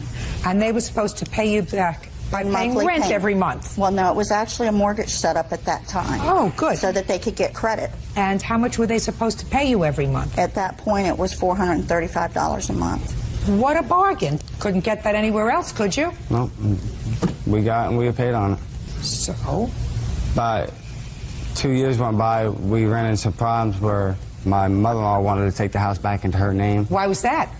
We ran into marital problems. Yeah. And instead of losing the house, my mother-in-law wanted to sign the house back over into her name. Your Honor, before that, before they had marital problems, they were over 3 months behind. I made arrangements with them at that time because I was going to go ahead and go in foreclosure because they were behind on their car payments, which Ford Credit was getting ready to come and repo. They called me. I had to send money to them to stop that. They were over 3 months behind on the mortgage. They talked me into stopping the foreclosure if I would give them a chance, and so I let them make month-and-a-half payments until they caught it up. Then they split up. And that time, my stepdaughter had actually moved in with another gentleman, and we allowed the grandchildren and Mr. Flat, Brandon here, to move in with my husband and I to help him out because everything was really chaotic at that time. So far, does that sound right, Brandon? Did you go and live with them? Yeah, for about a week or 2. So they were very nice to you? Grandchildren. Well, you were there too, weren't you? Yes. You ate there, didn't you? Yes, I did. You slept there? Yes. Ah, I got it. Why don't you owe her the rest of the money? Well, we ended up getting back together, moved back into the house, and at this time, my mother-in-law owned the home, and at this time, she decided to rent us the house. She decided to what? Rent us the house instead of mortgage payments. Okay. We did a bunch of repairs in the house, and she had an agreement where if I was going to help her do this work, she was going to sell us the house back, and she was going to use that money that I did on the work in the house as a down payment back to that house. That was a verbal agreement we had. Is that right? Somewhat. What kind of an agreement did you have with him? What happened was in October of 2003, they had come up and told me that they were not going to rent the house any longer when the lease ran out in March, I think it was. I told them at that point then I was going to have to do some renovations to the house and put it on the market to sell it because I needed to get out from under it because of the expenses. Then after some of the improvements that we were doing, we were, adding to actually make it a 3-bedroom home. They decided they liked the landscaping and everything we were doing to it. It looked real nice again, so they told me they wanted to buy it. So we told them at that point in time, if they were going to buy it, they had to get their own mortgage, that we couldn't do it. That was, we had done all we could do. Right. Get your money. Act like grown-ups. Take care of yourself. I told them, which basically wasn't legal, but I said, okay, if you help us finish this up so they can come in and do an appraisal on the house to help you get a mortgage, we'll say that you've put X amount of dollars down. So it'll make it easier for you to get this mortgage. Gotcha. Does that sound right? Yes, it does, yeah. Okay. Judge Judy continues in a moment. Cinda Waters says her stepdaughter, Kim Flatt, and her husband, Brandon, owe for loans to pay their bills. Lucinda also says the couple won't let her see the grandchildren. So I'm still waiting to hear why you didn't pay your stepmother back and your mother-in-law back the money that you owe her. Well, the last month we lived there, Your Honor, we were half a month behind, and she decided to evict us, so... Why were you half a month behind? Bills got caught. Bills! You know, the two of you were like an accident looking to happen. You're old enough to make children, you're old enough to play house, but you're not old enough to take care of your business. This lady is not going to continue to take care of your business and to clean up after you. You have parents, they don't help you. You have brothers and sisters, who knows, and how many other relatives. Nobody else helps you except this lady here, and you pay her back by not paying her back. You two are an outrage. Do you get my point? Yes, ma'am. Huh? Yes, ma'am. You ought to thank her by kissing her anywhere she says. Instead of not paying her back what you owe her. Don't say anything else. Miss Waters, I'm not often prone to give advice and to talk about wise, age-old adages, but no good deed goes unpunished. You see, he's probably talking to his mother and father, who gave him nothing. Only, I'd give you anything I had if I had it, but I don't have it. She's probably still talking to her mother. She might even be talking to her father, who gave her nothing. The only one that they're not talking to is the one who was most generous and took care of them, and that's you. And they won't even let me see the grandchildren. Well, then they are stupid, insensitive babies, right? Because the only one that helped you is her. And it would seem to me that if you have children and the only grandparent that they can count on is her, then it would seem to me that you are really two of the dumbest people that I've met in a long time if you don't allow her to see her grandchildren. They told me I would get a restraining order if I even tried to go see them. Why is that? Because look, she's trying to come after us for everything we ever had. She didn't always help us. She was always trying to bury us in financial debt every time she got a chance. Oh, I'll go buy you a car. And, you know, I need a car, so what can I do? I don't want my kids around somebody like that. Where do you come from? Where do you come from? What jurisdiction do you come from? What Florida. state? Florida. Where in Florida? Ocala. They would have the water tested there. You owe her $5,000. And if you're smart and if you're sensitive, listen, see your first husband? Yes. Are you as dumb as he is? No. So you understand that he sounds very stupid. He does sound very stupid. You have children? Yes, ma'am. Is he the father of your children? Yes, ma'am. And you were separated once? Twice. Twice. Why don't you turn around, just look at him, okay? Now look at me. In 10 years, you won't remember what he looks like. I'm being serious with you. In 10 years, unless you have pictures around the house to look at, you will not remember what he looks like. Now I want you to look at her. You're going to always know what she looks like. She's going to be the staple in your life, not him. Now, quite frankly, you're irrelevant, but your children aren't irrelevant. You're going to have to rely on them. If you cut them off, you're as dumb as he is. Do you understand? Yes, ma'am. Do you think that I'm right? Yes, ma'am. Right. Judgment for the plaintiff in the amount of $5,000. That's all. What is our excuse? You may step out. I think that they just can get it and they don't have to pay it back. I really don't believe that I owed her the money. I was told to get out of their home, which was my home at the time. Blown out of proportion. I just want us all to be a family again. In the future, yeah, I do see it. And now the next case. Plaintiff Darlene Brown is suing anger management counselor Thomas Wilson for a refund of his fee. Darlene says her son was kicked out of class.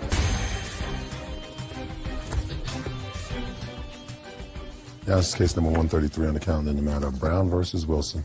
Parties have been sworn in. Judge, you may be seated. Folks, have a seat, please. Mrs. Brown, I assume that this gentleman here is your son, is that Yes, right? ma'am. The son who was directed by a court to take anger management classes. Yes, ma'am. And I assume that that was as a result of some sort of a domestic dispute? Yes, ma'am. Mr. Wilson runs the anger management program, and your complaint alleges that you paid for part of a course that your son did not take because Mr. Wilson wouldn't let him take it. And Mr. Wilson owes you $200. Mr. Wilson says that your son was disruptive in the class, that he failed to follow the rules, and that he does not refund money. Pretty much is what you're saying, is that right? Yes, Your Honor. Okay. Step up, please. Mr. Fugit, when were you directed to take an anger management program? I don't recall the specific date.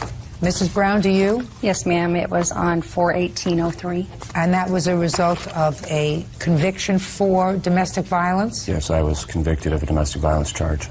Was there any jail time involved? Yes, I believe there was. What do you mean you believe? I don't recall how long I spent in jail for that. I spent some time and I bonded out. I went to court and hired a lawyer, and I was convicted of a domestic violence charge. And then did you go back to jail?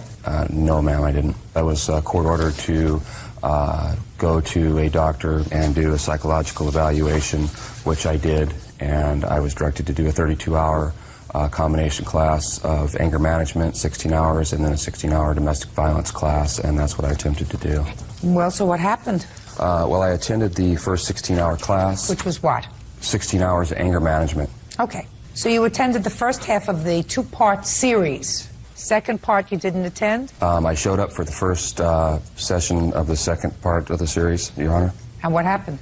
There was 4 or 5 of us, and we discussed what was going to be happening, and they showed a video where the husband comes home from work, drinking, the wife's there, she wants to get out, go to her friends, she wants to go bowling, he's saying no, he doesn't like her friends, and he's being very verbally abusive to her and physically intimidating, and he slams her up against the drywall, and he draws back his hand like he's going to hit her, and they stop the program.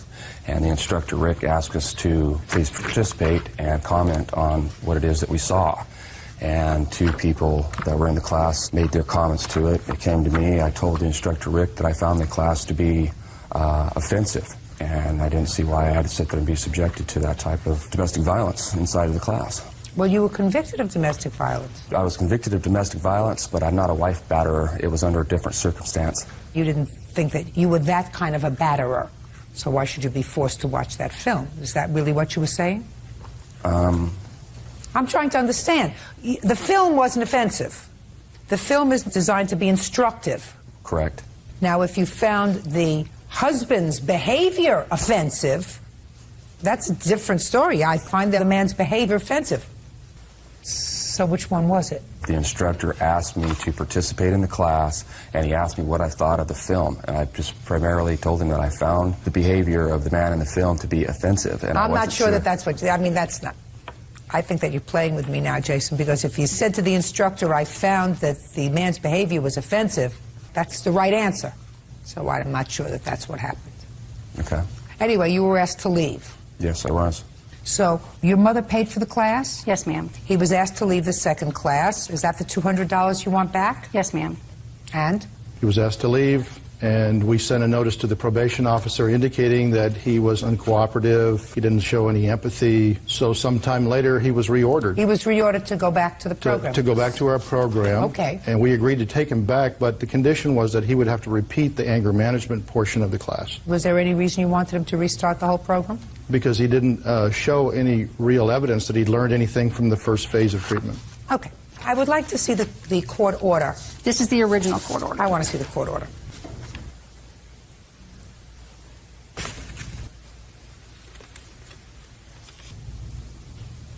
This order was dated April 17, 2003. Yes, ma'am. The judge directed your son to complete 32 hours of domestic violence education. Yes, ma'am. Was to enroll within 30 days and then promptly complete 32 hours of domestic violence education. Yes, ma'am. You did not do that. You enrolled, but you did not promptly complete. That's what the probation violation was for, and then Good! Then you belonged in jail. If that's what the order was, you see, I always had a problem when you got a third chance. As a sitting judge, I believe that we send the wrong message to people when they are convicted of a crime, as he was, and given an opportunity to remain at liberty under certain conditions. And then if you do not comply with the conditions, you're given another chance, which is really what happened. If I were the judge in that case, his behind would have been behind bars, and he would have been resentenced. Doesn't get a chance to say, I'm a victim, I don't belong in this place, I don't belong watching this domestic violence film, it offends me. I don't give a rat's behind whether it offends your son or not, madam. I don't. May I say something? I'm going to finish. Okay. He did not promptly complete 32 hours because he didn't like the first movie. And he was asked to leave. He was disruptive to the program. He doesn't have an option. That's part of anger management. Don't you understand? That's part of the drill. Judge Judy continues in a moment. Arlene Brown says anger management counselor Thomas Wilson owes for a refund of his fee. Thomas says Darlene's son was uncooperative, so he was kicked out of the class. Madam, you have to stop making excuses for your son. It's part of the drill. He doesn't get to choose his punishment. I don't care if they showed movies of somebody shoveling crap into a fan. And he found it offensive. That's what he does. And then when he's court ordered to go back to the program, what you're saying is, well, he completed the first 16 hours. He shouldn't have to complete that first 16 hours again. He should be able to go for the second 16 hours, right? The court order says he just has to complete 16 hours of domestic violence. Let me see it. The judge found that I completed the first 16 hours. Let me see it. When I went back to court. Let me see it. I also have audio. Shh. Okay, in August we went back, and right here it says you were to enroll in and then promptly complete the remaining 16 hours of domestic violence. That is true. Did you get a copy of this? I did, Your Honor. So? I mean, I wouldn't have done it. I disagreed with the court, Your Honor. You can't. Unfortunately, Mr. Wilson, I disagree with the court, too. You can't. Okay. I would have put his behind in jail, because one of the problems with domestic violence is, and anger management is, you have to show that you can control yourself well enough to do certain things even if you don't like them. You don't like your wife, you don't like her behavior. This was your wife, wasn't it? This woman that you're supposed to stay away from, Jessica? That's my ex-wife. Oh, your ex-wife. That's not what I was convicted of. That wasn't. Well, have no contact with her. You mean they just picked her name out of a hat? That was because of a divorce and a similar circumstance. You mean they just picked Jessica's name out of a hat to put on this order twice? 2 times. They said, stay away from Jessica. Maybe I didn't understand the question, Your Honor. Well, did you commit domestic violence against anybody else except Jessica? Yeah, that was the charge. Somebody else or Jessica? It wasn't against Jessica, Your Honor. Who was it against? I'm not exactly sure. I was. Come on. I was having problems, and she went over to her brother's. I went over there. I had my infant son in my hand, and I was trying to talk to my wife. And I walked around to the front of the house, and her 2 brothers and her sister was pulling my child out of my arms. Listen to me. I'm not getting into that. Were you convicted after a jury trial, or did you plead guilty? I had hired a lawyer, and it was. Listen. I asked you one question. I was convicted of a domestic violence charge. It did not. Just a second. My wife. I asked you a simple question, and you're not listening to me, which is the problem that you have. I said, were you convicted after a jury trial, or did you plead guilty? Is that a hard question, Bird? No. Were you convicted after a jury trial, or did you plead guilty? I guess I pled guilty to it. I guess. Mr. Wilson, this is your problem, sir. You disagreed with the court order. I do, too.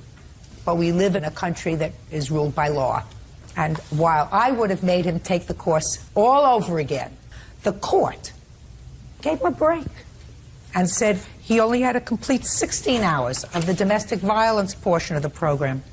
What happened to you after August when you didn't complete the program? I went back and reported it to my probation officer, and there was conflict. Earlier, and the probation officer said that there was obviously a problem between me and Mr. Wilson, but the VA wasn't going to violate my probation again under circumstances. I didn't have the money to enroll into another class to complete the class, so it's actually never been finished. What a travesty. I mean, it's a joke. You're ordered to complete a program. You don't complete the program. You give it another opportunity, because it doesn't say to complete I was 16 ordered to hours go in his back. program. It says completed the other 16 hours. So in August of 2003, you were given a second chance, or a third chance, to be at liberty. And according to you, since August of 2003, you didn't have the money that was necessary to complete 16 hours of domestic violence classes. Is that what you're telling me? It was already paid to Mr. Wilson. I don't care. Are you telling me that you didn't have the money to comply with the court order? Is that what you're telling me? That's what I'm telling In a you. year and a half? You're a liar. In any event, you owe him $200. You can't second guess the court. He would have found himself telephoning his mother once a week from a jail cell if it was up to me, but it's not. It's unfortunate that people laugh at the court system because they don't make orders that they are prepared to stick to. Anyway, judgment for the plaintiff in the amount of $200. That's all. Out. Thank you. Parties are excused. You may step out. He should have followed through with what he was supposed to do. The program is designed for a spouse batterer, and that's not what I was charged with, the domestic violence. He was disruptive in my class. He didn't follow the rules. People are individuals. He's gone through a lot, and he's up there now. And now the next case. All parties in the matter of Diva versus Hess. Step forward. 23-year-old animal caretaker Danielle Deaver is suing former roommate, 26-year-old skateboard rep Todd Hess, for breaking a lease. Ms. Deaver, the defendant was a roommate, friend of yours. You entered into a lease together to share an apartment, and it is your claim that he moved out without paying move-out fees, which ended up costing you a substantial amount of money, and you want him to pay for half of that. Mr. Hess says you threw him out of the apartment, and he owes you nothing. When did you move in with Miss Deaver? No, October or November. Why? She just moved back into Wisconsin from California, and I was unhappy with the living arrangements that I was at. So And you knew each other before? Yes. For how long? About a month and a half. You knew him for a month and a half before you took him in as a roommate? Yes. It's interesting. When did you move out, Mr. Hess? December? Why are you asking me? You I said was December? I don't know. I believe December. Is that when you moved out? It was December. December what? The 28th. Now tell me about December 28th. Under what circumstances did Mr. Hess move out? I had just gotten back from vacation. We hadn't seen each other for just about a week. Came back, I don't know, started fighting, not sure. What were you fighting about, Miss Deaver? No, I don't recall. Just Well, bickering. now, just a second. So you don't recall what you were fighting about. But Mr. Hess does. Right? Yeah. Yes. Try to be a little more assertive. All What right. kind of work do you do?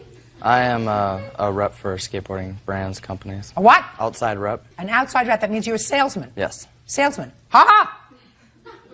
Got to be a little more forceful, Mr. Hess. All right. So you remember the 28th? Because you tell me you do. You remember what happened. Yes, I remember. So she came back from vacation. She was gone for about a week. Had anything happened prior to her going on vacation? Well, I found a girlfriend and we started dating. This prior girlfriend to- right here? Yes. Girl with the blue hair. Is that your real hair? What? My real hair, yeah, not the real color, no.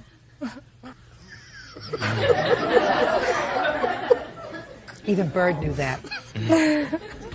Okay, so you found a girlfriend before she went away on vacation. That's something had changed. And what happened when she came back from vacation on the 28th of December? She went out with some friends, went to a bar, I assume, drank, got Could you move it forward a little got bit? drunk, came home screaming at me about everything, about Well, the tell me living what she was situation. saying to you, Mr. Hess.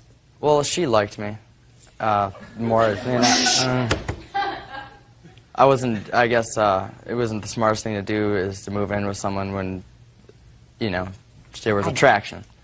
And in early December, you know, I put an end to us hanging out. So it got kind of uncomfortable to live with each other. Now, good. Now I got the background. You moved in Okay. together. She may have had intentions that were different from yours. You're there for a little while. You find a girlfriend, and you are drawn to her instantly. That blue hair was dazzling. Yes. She goes away on vacation. She comes home, goes out with some friends, comes back, and she's angry, about the girlfriend. Yeah, but this isn't the first time that her anger has, made living arrangements unbearable. There's been nights where I was in bed sleeping and she'd be trying to get in my room with a knife through the door handle, screaming, banging on my door in front of her friends, in front of my friends. So on the 28th, when she told me in a drunken rage to leave, she wanted me to move out, I just thought... What exactly did she say? She said, get out, I want you out of here. Leave, just grab your stuff and leave. Perfect, and that's what you wanted. And that's what you did. And that's what I did.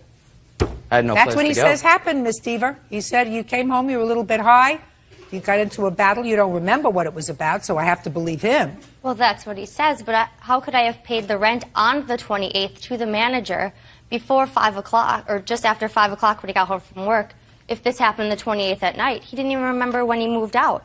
I had written the rent check on the 28th for my half to secure that I would stay there when he told me the 27th he was moving out. What I'm saying is, he says you told him to leave. That's not true. Well, but you say you don't remember. I didn't say that. Yeah, sure you did. You said I didn't. No. You didn't remember sufficiently to testify. I said, what was the fight about? You said, I don't know. I said, well, he knows. So if you don't know what the fight was about, and he says, I know what the fight was about Miss Lovely, and she told me to get out, then I have to believe him. Which is not true, because we actually were on a fight, and he said, can you leave me alone? I'm on the phone with my girlfriend. And I said, I didn't even know you had a girlfriend. So this was in the midst of our fight that all of a sudden he was talking on the phone. So the whole girlfriend thing didn't even come up till after we were already arguing. What were you arguing with him about? Roommate things, I don't know. I had just gotten home from Are you still in the apartment? No. I have the 5-day notice to pay or leave. I had paid my half for the January rent on the 28th, which supposedly the day the fight was, which wasn't true. But I had paid the 28th for my half of January's rent. Yes. So I have to determine whether or not he is required to pay any other rent when the situation in the apartment escalated to the point of, it didn't involve physical violence yet, but it quite well might have had it escalated any further. Somebody was going to call the police if he was screaming and yelling at him or at each other, and I believe him because I have nothing to the contrary. You don't remember what the fight was about, and he says you told him to get out. Sounds right. And if you told him to get out on the 28th, and he did, then he's not responsible for January's rent. Case is dismissed. That's all. Parties are excused when you step out. Don't move in with someone you don't know who's been evicted a few times before. Everybody's seen her get gnarly, crazy all the time about stupid stuff, and I had to live in a basement for a couple months because of her. If somebody has money and they say they'll pay you later and they don't know you well enough to know you're not going to, it's just what happens. He was locked in his room, and he was like, yeah, she's coming at my door with a knife, and I'm like, wow, you gotta get out of there. Now it's over. I don't ever have to deal with him again, so I'm happy. And now the next case. All parties in the matter of Nagel versus Goulet, step forward, please. 20-year-old salesperson Michael Nagel is suing his ex-roommate, 18-year-old model Jessica Goulet, for unpaid rent and bills. Jessica is countersuing, claiming Michael sold her stereo and pet bird. The defendant was a roommate of yours, and it is your claim that she moved out owing you for some rent and bills. Correct, Your Honor. Ms. Goulet says that she owes you nothing. As a matter of fact, she says that you have retained her property and sold some of her property, according to her, and that you actually owe her money. Yes. Is there a rest of that outfit that you're wearing? When you go to a court, what you're supposed to do is you're supposed to cover your belly button. Do you understand? I do understand that. Good. But? I was just going to say that I only have a very limited amount of clothing because all of my other property is at his place. Well, would you like to borrow her shirt? That would have been more appropriate. Do you understand? Yes. You have to know where you're going. You wouldn't go to church in that outfit, would you? No, ma'am. Okay. So you know enough to do that? Yes. Okay, good. Now, when did she become your roommate and under what circumstances? October 28th, 2003, Your Honor. The circumstances were I've known her brother for close to 9 years now. We moved in together. However, his job made him move. So under his advice, I took in his sister and her boyfriend as my new roommates, because without that I would have to cover the rent and bills all by myself. Okay. They were each going to pay how much? A third of the rent each? They each were going to pay $225 a month for rent, Your Honor. And how much was your rent? $525, Your Honor. And they did move in on the 28th of October? Yes, Your Honor. What happened in November? Did they pay rent? Yes. December? Yes. January? No. What happened in January? Her check bounced, Your Honor, and I had to cover that, and I've only been reimbursed $150 from that check. Why did your check bounce in January? My parents had just moved, and I was taking care of everything on my own. I had just gotten a car and things like that, and I thought I had the money. If I wrote the check, I would be able to put it in the bank and it would clear, but it just... So she owed you $75 from January? $113 from January, Your Honor. Why? Due to the fact that there was a late fee on this. I got you. Okay, so that's January. And what happened in February? I had come back from Nashville, Tennessee on February 3rd, and I had asked her about rent because it was due. I had talked to the landlord, and he had given me an extension to turn it in on the 3rd. So I asked her about rent, and she flatly said, I don't have it. So Is that right? Yeah, I told him that I didn't have it, that I would get it to him as soon as I could. And she didn't, Your Honor. When did you move out? I actually moved out. He had kicked my boyfriend out, say January 16th, around that time. And there was a big discussion about that. Why did you put her boyfriend out? Because he didn't pay bills, Your Honor. I didn't agree with it because he wasn't going to give him any time. My boyfriend agreed to give him $600 on that Monday, but he told him no. Why didn't he pay him when he was supposed to? Because he wasn't going to get the money until that Monday. He couldn't get the money till then. Your Honor. Because of his work. So the two of you expected him to cover your bills until you could get your acts together. He told us that he had an extension on all of that and it was okay. When my boyfriend offered to give him the $600, he said that if he gave him the $600 that he could stay there, no problem. And then he called my brother and my brother told him no, that just kick him out now, don't even take the money. So he just packed up his stuff. What was the $600 for? The electricity bill, the phone bill, and the cable bill. He had ran up a large amount on my cable bill by ordering adult entertainment on there, as well as movies. And I have proof of that in my records, Your Honor. I believe you. Listen, if they had paid their bills, I assume you wouldn't have minded if they stayed. Right. Right? Okay, so she owes you for February's rent. Yes, Your Honor. You didn't pay February's rent, did you? I moved out before February 1st. No, she didn't, Your Honor. No, you just told me you were there. I actually was staying there, but during the day I was with my boyfriend. And when I came back to get clothes and stuff like that, because I was staying the night with him, he was like, your check bounced, I need the rent, and you have to get out. You either pay me or you get out. So I told him that I would leave, that I would try to go get the money. When I came back, he said, you can only take your clothing, because I didn't want to stay there anymore, because when he gets pissed off... See, Your Honor, I gave her a chance to get her clothing, and she refused. I refused to get my clothes? Yeah, That's all I have is my clothes. You have said everything else. Don't You have fight with everything your- else Sorry, of Your my Honor. belongings. Miss Goulet, first fix your shirt. Very good. Don't fight with each other. You want to fight with each other, you go outside. You I'm don't sorry, come Your Honor. inside. Sorry. Okay, $338, $113 for January that's still due and owing, $225 for February because you lived there most of the month. If you left to follow your boyfriend, that's your problem. Grow up! You got to grow up! Now, let's talk about her property. You still have her property? Yes, Your Honor. What about her bird? She says that you sold her bird. She left it there, Your Honor. That was her brother. Her brother decided to sell it, not me. Step up. Tell me your name. My name's James. Did you come into possession of her bird? Yes. When? After she left, I had started staying there to help Mike out with his bills and stuff like that, and I sold her bird as well as her stereo.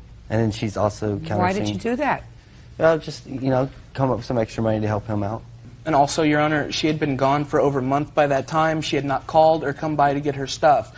Therefore, I had no room and nowhere to keep the stuff. She doesn't have, you don't have to take care of her bird. Well, you want the money for your bird back? The money for my bird was $500, bird and cage, and plus my stereo was $150. Your brother sold it. I know, You're but still in the wrong person. Now, as far as your clothes and other property is concerned, you still have them? Yeah, she can. When could she pick them up? She's picking up right after court, Your Honor. Terrific. Now, also, Your Honor, we had a lease agreement when her and her boyfriend moved in that if they did violate the lease, they would be responsible to pay their half of the rent until March. Where? Show me. They signed it? Yes, Your Honor, and it's dated also. Are you still living there? I actually moved into a different apartment in the same building, Your Honor. When? April of this year, Your Honor.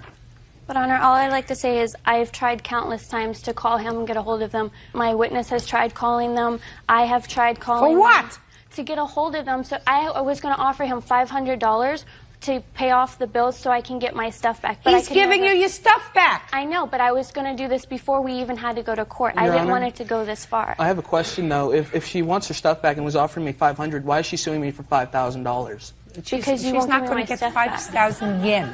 Do you understand? You're Yes, just going to Your give her Honor. back her stuff. And please All give I her want back is all my of her stuff. I don't care shirts. about the Yes, money. Your I wanted to have a nice long And shirt. pants.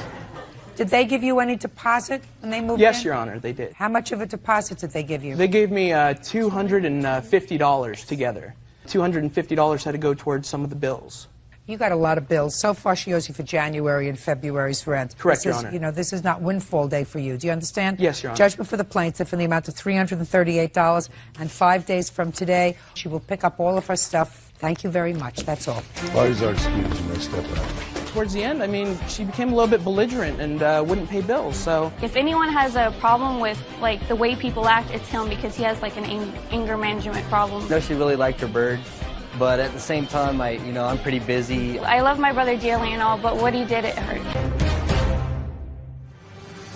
John and Cynthia Frazee are suing John's former client, Cynthia Booth, and her fiancé, Dwayne Burnley, for posting damaging reviews. Court come to order. All rise. Have a seat, please. Hello, Judge. Why are you Case coming? 2079, Frazee versus Burley Boot. Thank you. You're welcome. Mr. Fraser, you are an electrician by trade. Correct. And how long have you been in that business, sir? Since 1986 as a license and 1978 as an electrician. Now, maybe a decade ago, you're going to give me the exact year, month and year. You were called to do a job for this lady. Your last name is? Booth. Miss Booth. And you did an electrical job for her. We'll go into it more fully in a minute. When you were doing that job, you brought in a helper. This gentleman whose name is Mr. Burnley. That's correct. And before you brought in Mr. Burnley, I gather from the papers, Mr. Burnley did not know Miss Booth. Would that be a fair statement? That's a fair statement, but he did not bring me in. I was actually just driving down the street, and I'm new to the mountain, and I drove by and saw Mr. Frazee there, and I was... Listen, this is not Gone with the Wind. This is not War and Peace. I asked you a simple question. Before you were brought in on the job, Okay, you didn't know Miss Booth. that's correct. Right. And that was about 10 years ago. Correct. Since that time, since you were brought in on the job, you and Miss Booth have gotten to know each other a lot better.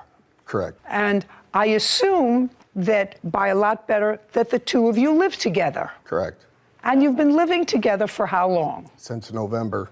Of this last year, Yes. November of 2021. But prior to that, you were social friends. Correct. And that social friendship started when first introduced to her at this job. It's the first time you met her. Oh, that's the first time I met her, correct. Correct. This is your problem, and this is the nature of your lawsuit. You allege that you did a job for Miss Booth almost a decade ago, and you came to ascertain that Miss Booth and or Mr. Burnley had written some negative reviews about your company, currently wrote negative reviews about your company based on work that you did 10 years ago. Yes. That's your complaint. And you asked them to take them down. First they did, then they didn't. You found other ones posted in different areas. Now, Mr. Burnley, are you a working man, sir? Yes. What kind of work do you do? I'm an electrical contractor in Okay. Now, at the time that you first met Mr. Frazee, did you have your own company? Yes. You had your own company. Yes. In what year did you do Miss Booth's job? I did it on April 30th, 2013, Your Honor. That's not correct. That's not correct. Shh. Month and year, you say you did the job. The job was done on May 9th of what? 2013. Okay, so we're off by a month. Is that right? I don't care. You were talking about 9 years ago. Correct. Now, tell me something about the job. What was the nature of the electrical job that you were doing? An older home needs to have at least a minimum of a 100 amp service. Ms. Booth's home had a 70 amp service at the time. She was purchasing it, and that came up on the inspection report to replace that, which I was engaged to do. So far correct? No. Well, now I'll have your version. Did you have to upgrade the electric? I had to upgrade due to a homeowner's insurance. Okay. That's what they required. What's the difference in what he said? He said that you had to have your electricity upgraded, and it came up in the inspection report. It did not come in an inspection report. Well, then how did they find out? Who found out about with my policy. What do you mean you were honest with your policy? Well, they asked me what year the house was and what amperage it had, and I said 75. And your insurance company said to you it has to be 110. 100. Or 100. Yes. Before you could move into the house, for one reason or another, you had to upgrade the electric. Correct. Okay, and you hired Mr. Frazee to do that. Yes, they were my friends. I don't care whether he was your friend or not. If he was your friend and he was a vet, you wouldn't have hired him to do your electrical work. Of course He was not. your friend and he was an electrical contractor. Right, correct. And when he came to your house to look at the job, did he come alone or with a helper? Alone. Once you change the ampage in a house, do you have to get somebody from either the county or the city where you live to sign off on it? That's either a yes or a no. Yes. And once Mr. Frazee did that, modified the ampage, did you have an inspection? Yes, Your Honor. Do you have that inspection? Yes. I'd like to take a look at it. And the job was not... I didn't ask you anything. Okay. Hold on. That also includes Mr. Burnley's inspection. Just a second. I'm sorry. Don't volunteer. I'm old. I get confused. I try to keep these things very linear, so even I understand them. This is the inspection sign-off on the work that you did in 2013. Have you seen it? Yes, of course you have. No. Well, show it to them. You do remember that you had to have an inspection afterwards. Of course. Ms. Booth. Of course. Okay, it's just common sense. If you didn't have the work done and you said to your insurance company, I had the work done, the insurance company would say to you, show me proof that you had the work done, otherwise we're not giving you insurance. Correct. So you know you had an inspection after he completed the work. It wasn't after the work. The work was never... Shh. I didn't ask you anything. Okay. But I will answer for you. She wasn't... You can. Okay. You can. So the insurance company accepted your word that the work was done? Yes. Okay. Can I have that back, please? And I did tell them I had it signed off, but it was signed off when the job was half done. That's your problem. You want to sign off when something's half done? Fine. I wouldn't sign off when my hair was half dry. I'm saying... John and Cynthia Frazee claim John's former client, Cynthia Booth, and her fiancé, Dwayne Burnley, slandered their business. Dwayne is countersuing for filing a wrongful lawsuit. Now, my next question to you is, after 2013, did you perform electrical work for Miss Booth in her house? That's either a yes or a no. Yes. Now I'm going to ask you, what was the nature? I don't know. What do you mean you don't know? I don't remember. You mean, just a second, you remember the work that you did when Mr. Frazee was there in 2013, when you were with him, but you don't remember the nature of the work that you did for your girlfriend in 2018? I'm pretty sure it was a panel upgrade. Just a second. I want you to think. What kind of work did you do for Miss Booth in 2018? It must have been the panel upgrade that I did at her house. I changed the 100 amp out to a 200. Sure, look at me. Because that would be... Look at me. I'm sorry. So you changed the 100 amp. Shh. This is not my strong suit, and I have to tell you something. Of the 100 million people who are watching this, they're going out to get a cup of coffee right now. You changed the 100 amp that he had done in 2013 to a 200 amp. You upgraded it in 2018. And put a surge protection system And a in her surge house. protection. Yeah, now I do recall. Great. When was the first negative review that you can show me written about your company? Now we got what's going on. Now I have it clear. Do you have it clear? I think a little bit more fuzzy than you, but clear enough. Do you have it clear? I have it clear now. You have it clear? Well, just to make it crystal clear, Mr. Frazee did work at Miss Booth's home in 2013. It was electrical work. It was electrical work performed by him with the help of Mr. Burnley, because in order to get a homeowner's policy on her new house, she had to upgrade to satisfy, according to you, only insurance. Correct. That's what you say, from 70 to 100 amps. Yes. Look, this whole little thing at my age, I'm learning. Now, evidently, they liked what they saw in 2013, and that materialized into a romance. Good for you. And in 2018, I assume he was living there? No. When did he move in? November of... November. November of last year. Yes. Okay. But you were dating in 2018? Yes. Yes. In 2018, Mr. Burnley, not with the help of the plaintiff, replaced and upgraded the 100 amp to 200 amp, which is much better because I know that I have 200. That's, you have to plug things in. It's 110, 220, right? Yeah. 110, 220. And he put in a surge protector. Now, even I know what a surge protector is. Correct me if I'm mistaken. That means if there's an overload, a lightning strike, whatever it is, it protects it so the whole board doesn't fry and everything turns off, and then you have to replace all the wires go zzz. Am I right? Right. So he upgraded the system and touched of necessity what Mr. Frazee did in 2013. No question, had to do that. Now I'd like to see the negative reviews and when they started. The first one we found was in 2019, Your Honor. Well, are these in order? This was... That's the most current one that was in February of 2022.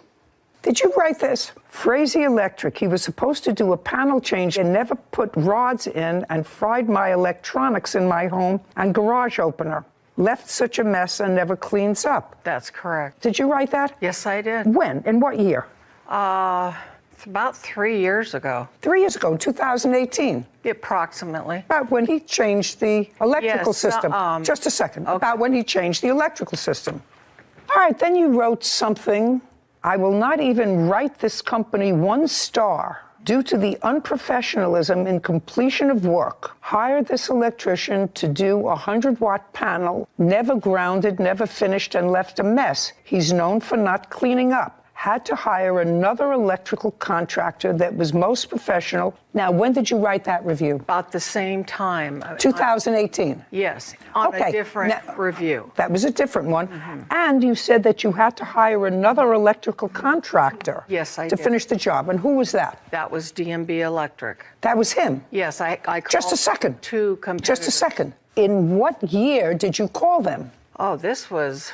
No, in what year did you call him? 2013. After he left, you called them? I called 2 other contractors. Just a second. Did you end up using Mr. Burnley? Yes, I did. Okay. So back in 2013, you were dissatisfied with this company. Yes. Let me follow this. 2013, you were dissatisfied with the company.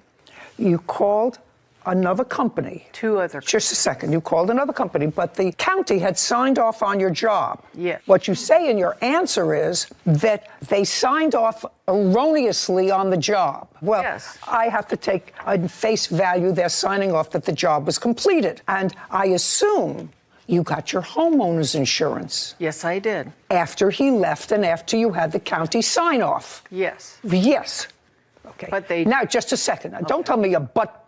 No. Now, 5 years later, because this was written in 2018. Correct. 5 years later, you're now dating Mr. Burnley. Correct. Who's now living with you.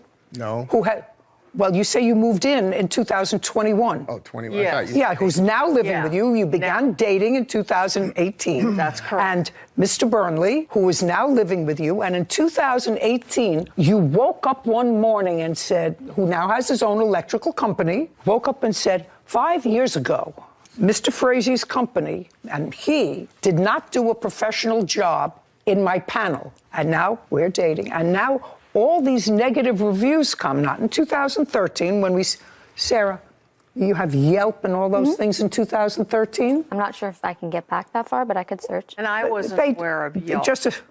I don't care what you were aware of. Okay. You mean you woke up in 2019 and found out that you could give a star or a review? That's the first time you found that out? I don't believe you. I don't believe you. Well, I just want to tell you something. I don't believe you. I don't believe that when you want to go to a restaurant, Miss Booth, and it's a new restaurant, you don't take a look on your computer and say, I wonder how many stars it got. I wonder if there are any reviews on this resort. Yes. Well, then you were smart enough to do this. My sons are in IT, so they I want to tell you something. I don't believe you. Okay. Because I'm older than you are. And I know about this, and she can tell you I'm an idiot on the machine. Well, I don't buy it. And I don't buy, actually. Yeah, it is. I can't see any of her reviews. No.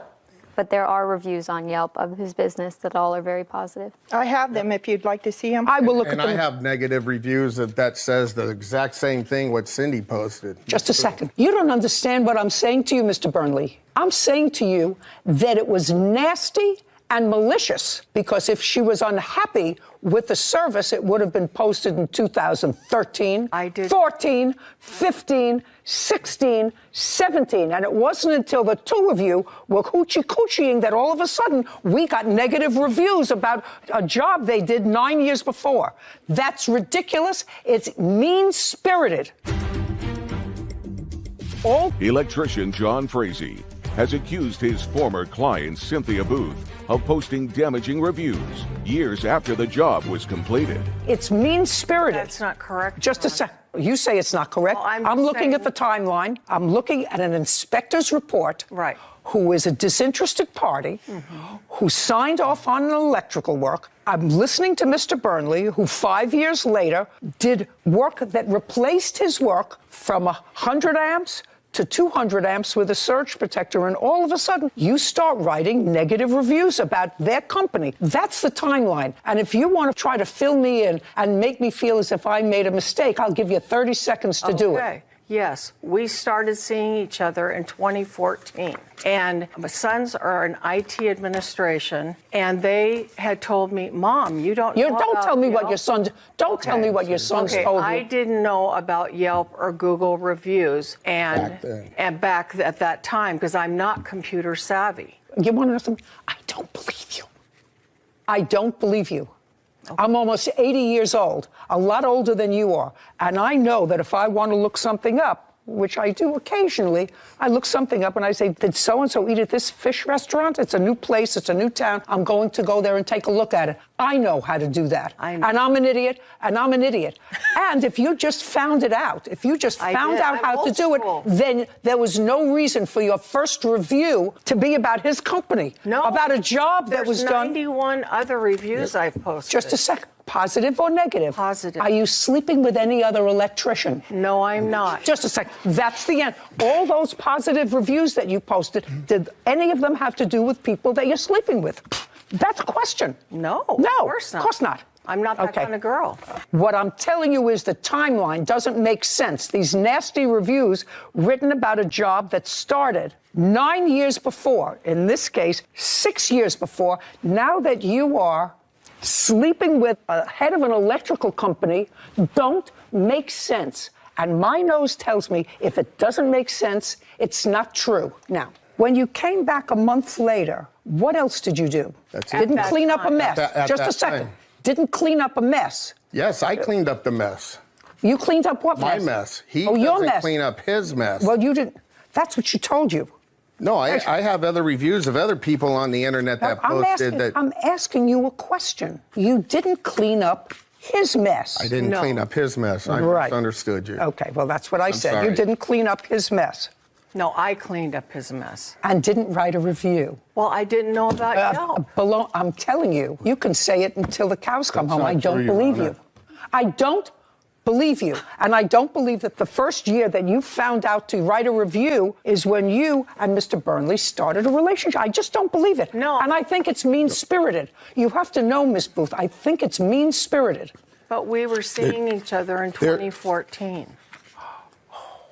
You were seeing each other in 2014. Yes. You have a company, sir? Yes, I do. You have a company? Yes. Are you licensed? Yes. What's the name of your company? DMB Electric Inc. Just would you take a look at that, Sarah? It'll be under DMB Electric Services Inc. And in what year was your company formed? This one, 2013. He had a prior I had a prior one. 2013. Yes, Your Honor. Was that before or after you did her job? with him? Before or license, after? I had the license before. No, the company. I said, was the Yes, company the company formed? was established. Careful, because she's a whiz with the computer. No, that's good. Was your company formed before? Yes, Your Honor. Before you did the job with him? Yes. Okay, in what month in 2013? I don't know. Are you what date. guessing? Yeah, I'm going Are to you guess guessing? January. Yes. Was it before or after you did the job with the plaintiff? If you don't know the answer, say, I don't remember. I don't remember. Okay, now. The business was incorporated March 20th of 2013. Does it have any reviews? Only 4 from the past 2 years on Yelp, all positive. By the way, did you ever write a review for him? Did you ever write a review for Mr. Burnley's company? Is not an answer. Did you ever write a review for Mr. Burnley's company? Stop shaking your head, Mr. Burnley. Did you ever write a review for Mr. Burnley's company? No. No. Okay. I don't know what it is that you didn't understand. Sir, you didn't say much. You don't have to say much.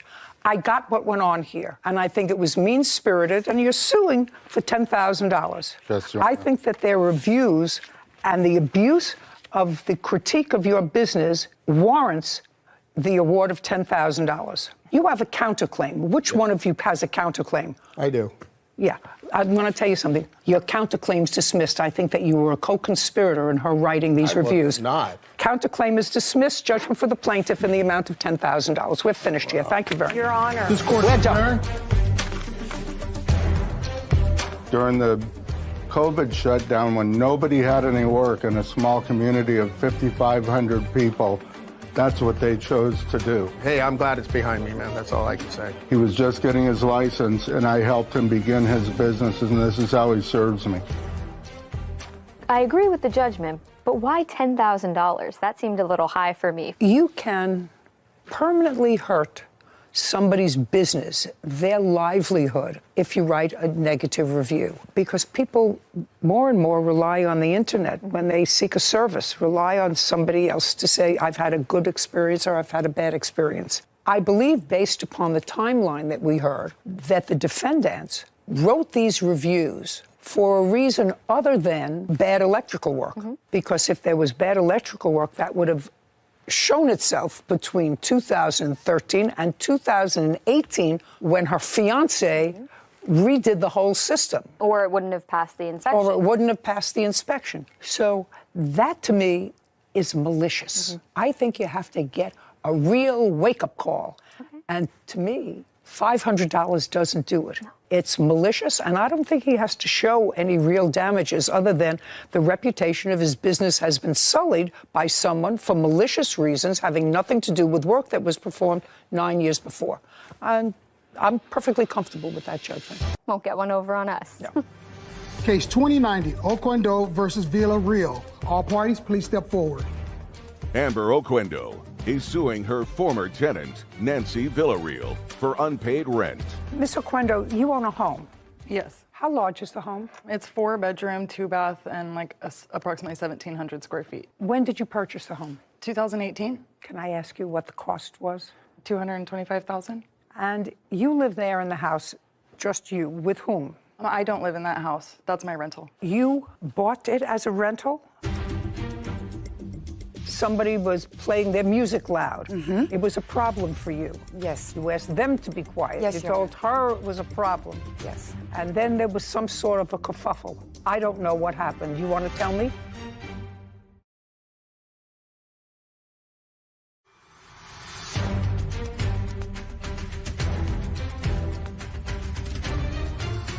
Amber Oquendo claims her former tenant, Nancy Villarreal, owes for unpaid rent. Nancy is countersuing for her security deposit. Now, you bought it as a rental? You bought it as a business? Originally, I purchased it and I lived in one room. My kids shared a room and I rented 2 rooms until I was able to establish basically a history of being a landlord. And I then purchased another home and I live in my own residence, and that one is fully a rental as of now. And also a resident of that home are your parents? Yes, they are in the master. And you have another tenant there? Yes, there are a few other tenants. Tell me who. So I have one tenant who has asked not to be identified by name, but he is in one room that I have marked as room number 2. And then I have another tenant who's in room number 3. And then Nancy was in room 4, and there's now a new tenant in that room. Okay, this is what it's about. The defendant was a tenant of yours. It didn't work out. And it was a short tenancy. I think it lasted no more than a month. Yeah, right. Is that right? June of this year? Yes, Your Honor. It didn't work out. She left. It is your claim that she left owing you a month's rent. And I assume from your paperwork that the month's rent was $774. So it was $650, and then the $774, the remaining difference was just for being served and then court costs. But month rent was $650. $650. And when the defendant moved in the beginning of June, did she sign a lease? Yes, and I'm just going to correct you. Sorry, she moved in May 7th, so just wanted to correct that. But yes, she did sign a lease. May I see it, please? Yes, ma'am. Thank you. Yeah.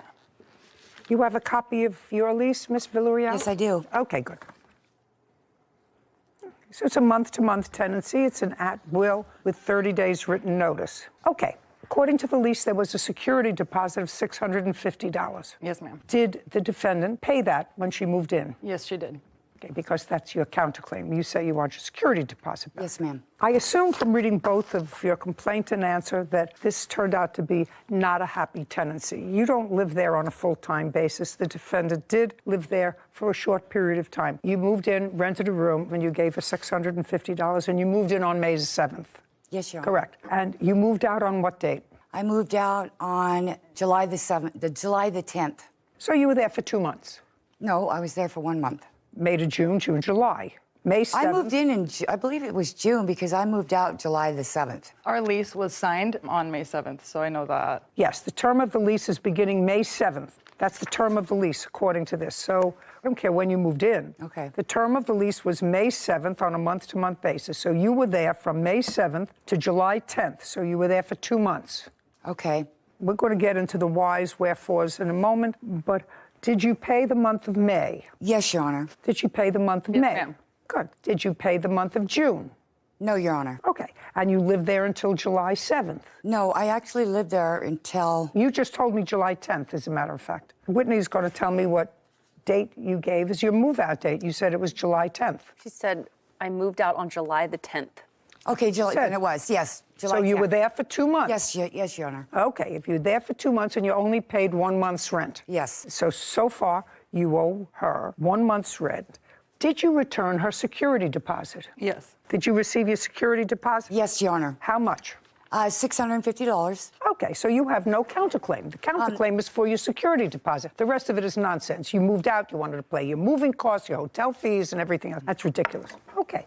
So if you've received your security deposit now, what you owe her is a month's rent, which is $650. And I know you're dying to tell me that there was noise there, that you couldn't live there, that it was terrible. Well, that's what happens when you live in a place with a whole bunch of other people. Did you look at this room before you moved in? Yes, I did, Your Honor. Okay, so you went to the house. Mm-hmm. When you went to see the house, Amber was there. Mm-hmm. She introduced herself as the landlord. That's Yes. what it says here. Yes. And she let you know that she wasn't in the house, that her parents were in Right. the house as tenants, but she wasn't in the house. Yes. And you moved in and somebody was making noise. Somebody was playing their music loud. Mm-hmm. It was a problem for you. Yes. You asked them to be quiet. Yes, You Your told her it was a problem. Yes. And then there was some sort of a kerfuffle. I don't know what happened. You want to tell me? Yes, Your Honor. I am a federal employee, Your Honor. And when I signed this lease back in May, it states there, and I'm also in recovery, Your Honor, and it states very clearly in the lease that there's absolutely no smoking on the premises or no drugs on the premises, Your Honor. There was absolutely marijuana being smoked in the house. And right after I brought that to her attention, I then received a 30-day termination notice. Okay. Because I absolutely could not live in that house anymore with my job. I felt it was not a safe place for me. Where did you go? Where Just did a I second. go? Just a second. Is that your son? This is my son. Okay. Does he live in the area? I know you called him and he came and helped you move. Yes, correct? ma'am. Who does he live with? My son? He rents a room with roommates. So he has roommates? Yes. Tell me where you went when you left. You didn't get a 3-day notice to quit. You got a 30-day notice from her that she was not renewing the lease pursuant to this. Right. You chose to leave in 3 days. Absolutely. That was your choice. Because you had 30 days to stay, and you had a month-to-month tenancy. Okay, you chose to leave. So where did you go? I got a U-Haul. I didn't really have a place at the time to go, but my boy's grandmother offered her place to me. So I stayed there for a couple weeks. She said, you pay $180. I'll let you stay here for a couple weeks until I was able to find another place, Your Honor. And then you did? Yes, ma'am, I did. Great. Okay. So the security deposit you have, and she doesn't have her month's rent, which is $650. Are we done here? Judgment for the plaintiff in the amount of $650. We're finished. Thank you. This court is adjourned. I am not aware of anyone using marijuana in my house. There was marijuana being smoked in the house. My dad says that he's not smelling it, so I guess I can't really attest to the legitimacy of that. It was not a safe place for me to be. You know, some people don't realize, Sarah, that if you leave a premises that you have lived in, it's like going to a restaurant and ordering a steak and then delivering the steak, you're taking a bite and say, you know, I really don't like that steak, and finishing it, and then telling the waiter you're not going to pay for the steak. I always say you ate the steak. If you're a tenant and you find the living conditions such that, you know, you find it untenable to live there, you have a prerogative of changing your residence, but you don't live there for 2 months and only pay for 1, and then make excuses because you ate the steak. Case 2067, Garcia versus Taryn. All parties, please step forward.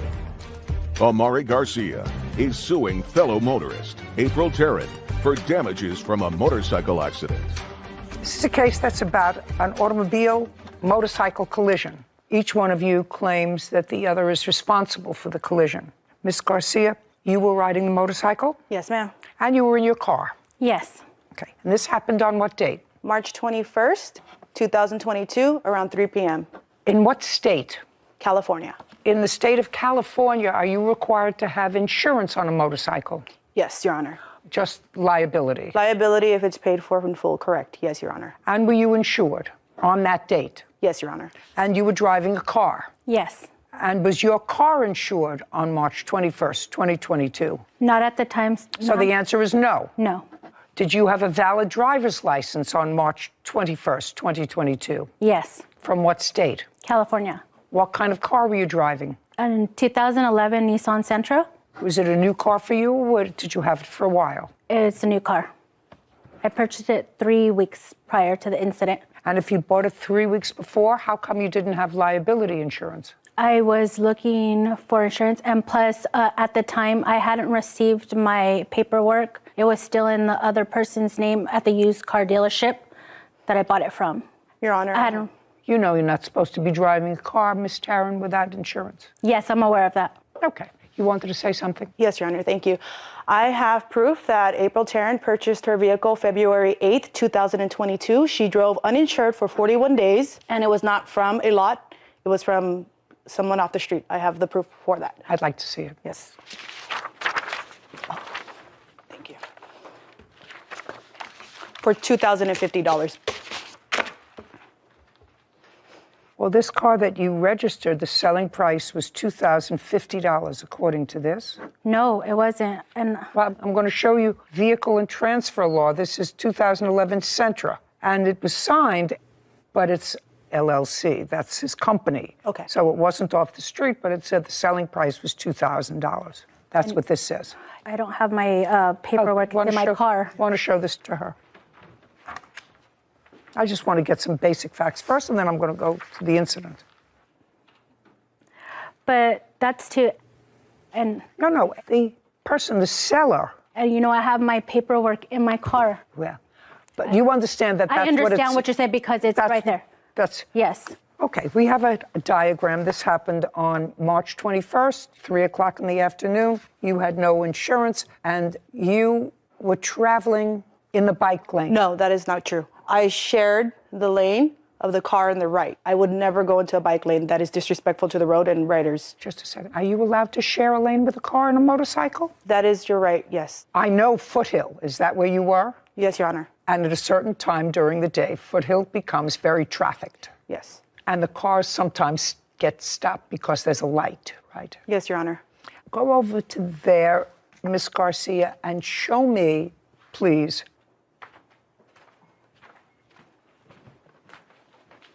where you were positioned before you say that you were traveling in the same lane as a car? Your Honor, I was directly behind this car. Okay. Directly behind. You were directly behind that car. Yes. And that car was stopped. They were slowing to a stop. No, they were stopped because they had to have been stopped because that's why you went around him.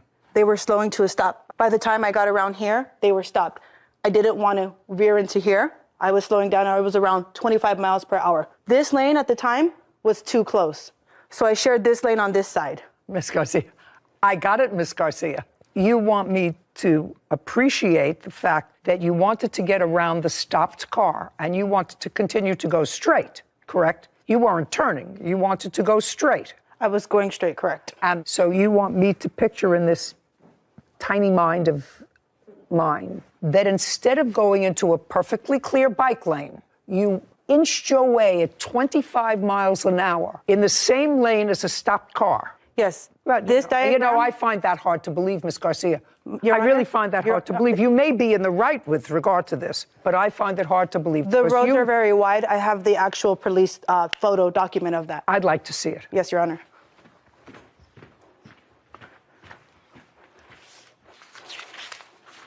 Right here. And I'd like to see the police report as well. Is there a police report? It's attached to this. Fine. Because as you were traveling straight, the defendant was making a left turn. She was making a left turn because the two cars there were stopped, and those were the only two traffic lanes there. Now, I don't know whether she could see whether it's a motorcycle or a bicycle traveling in the bike lane, but what happened was she was making a left turn. According to this, you went into her passenger side. Is that correct? Yes, Your Honor. So where is the motorcycle now?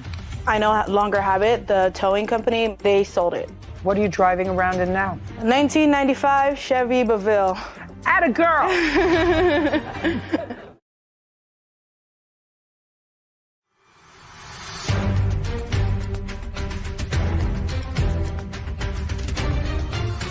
Amari Garcia is accusing fellow motorist April Taryn of damaging her motorcycle. April claims Amari was illegally driving in the bike lane. Who was in the car with you, Miss Taryn? My son and his girlfriend. One of them had an injury. Yes. My son's girlfriend, she was in the driver's passenger side. And while I was turning into the lane, I just felt a crash and saw glass going into my car. And then she was cut. Okay. And you had an injury to your knee? Yes, I have several injuries. And I have photos as well.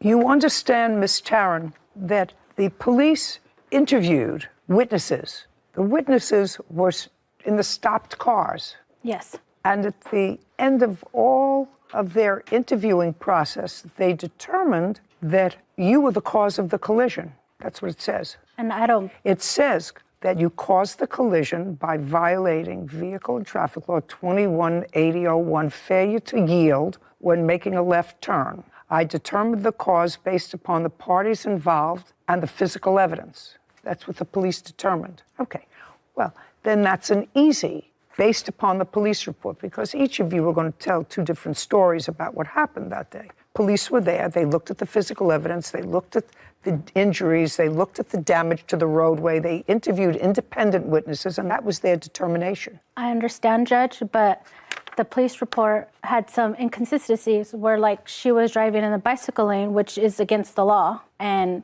what I was doing, I was making the left turn, as you know. And these two front cars, which one of them was a witness. Yes, that car paused to let you make a left turn. Yes, both lanes. And I was... No, you said both lanes. Both lanes paused. Well, that's what you say. Yes. That's what you say. That's not what this says. See, but they both did. And as I was... But I'm just telling you. No, I know. Yeah, that's what I'm just telling you. That's not what this is. That's what you say. There was nothing that prevented those two cars from going. Exactly. There wasn't a traffic light. There wasn't a stoplight at that spot. Yes. And there was heavy traffic.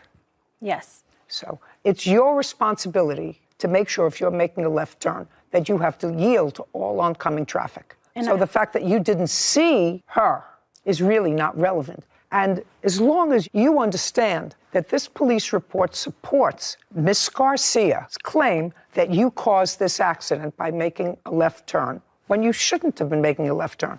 That's what this says. And that, you know, at the end of the day, it's an accident. That's why it's not called an on purpose. It's called an accident.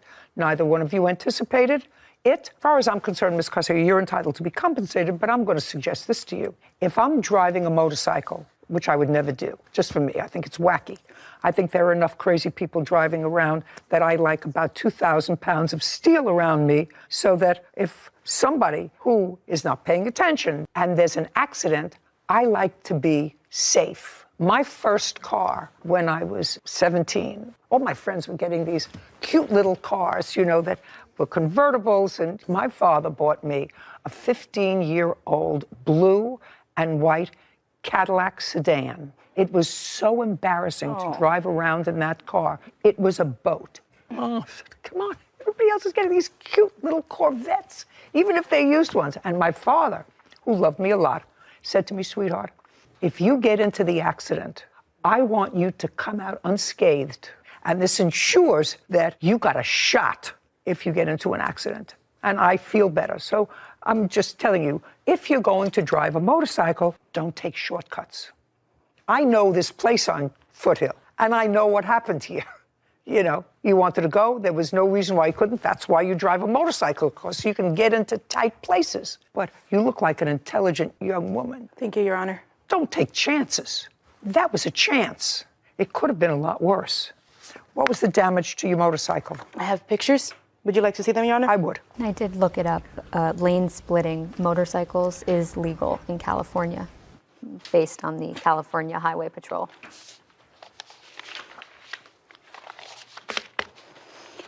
Okay, no, I see the pictures. So where is the motorcycle now? I no longer have it. The towing company, they sold it. They sold it for $70 they claim, and I got hit with collections afterwards. I have the bill for that if you'd like to see that. How much did you pay for it? $6,407. Do you have the bill? Yes. I'd like to see it. For my motorcycle, what I paid for, correct? Yes, what you paid for it.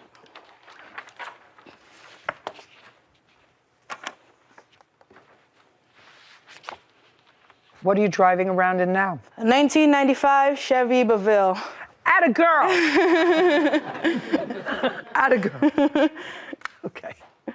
I'm giving you the value of the motorcycle. Thank you, Your Honor. Which is $6,407. I'm not splitting whose fault this was, actually, but I'm not awarding you any punitive damages for her. She had injuries in her car. You were slightly injured, but both of you seem fine now. I don't think that you were careful enough when you were going straight and around that car that was stopped. But the defendant didn't have insurance, and she was cited by the police for violation of a traffic law. So I'm giving you the cost of your motorcycle. Thank you, Your Honor. Judgment for the plaintiff. This court is adjourned.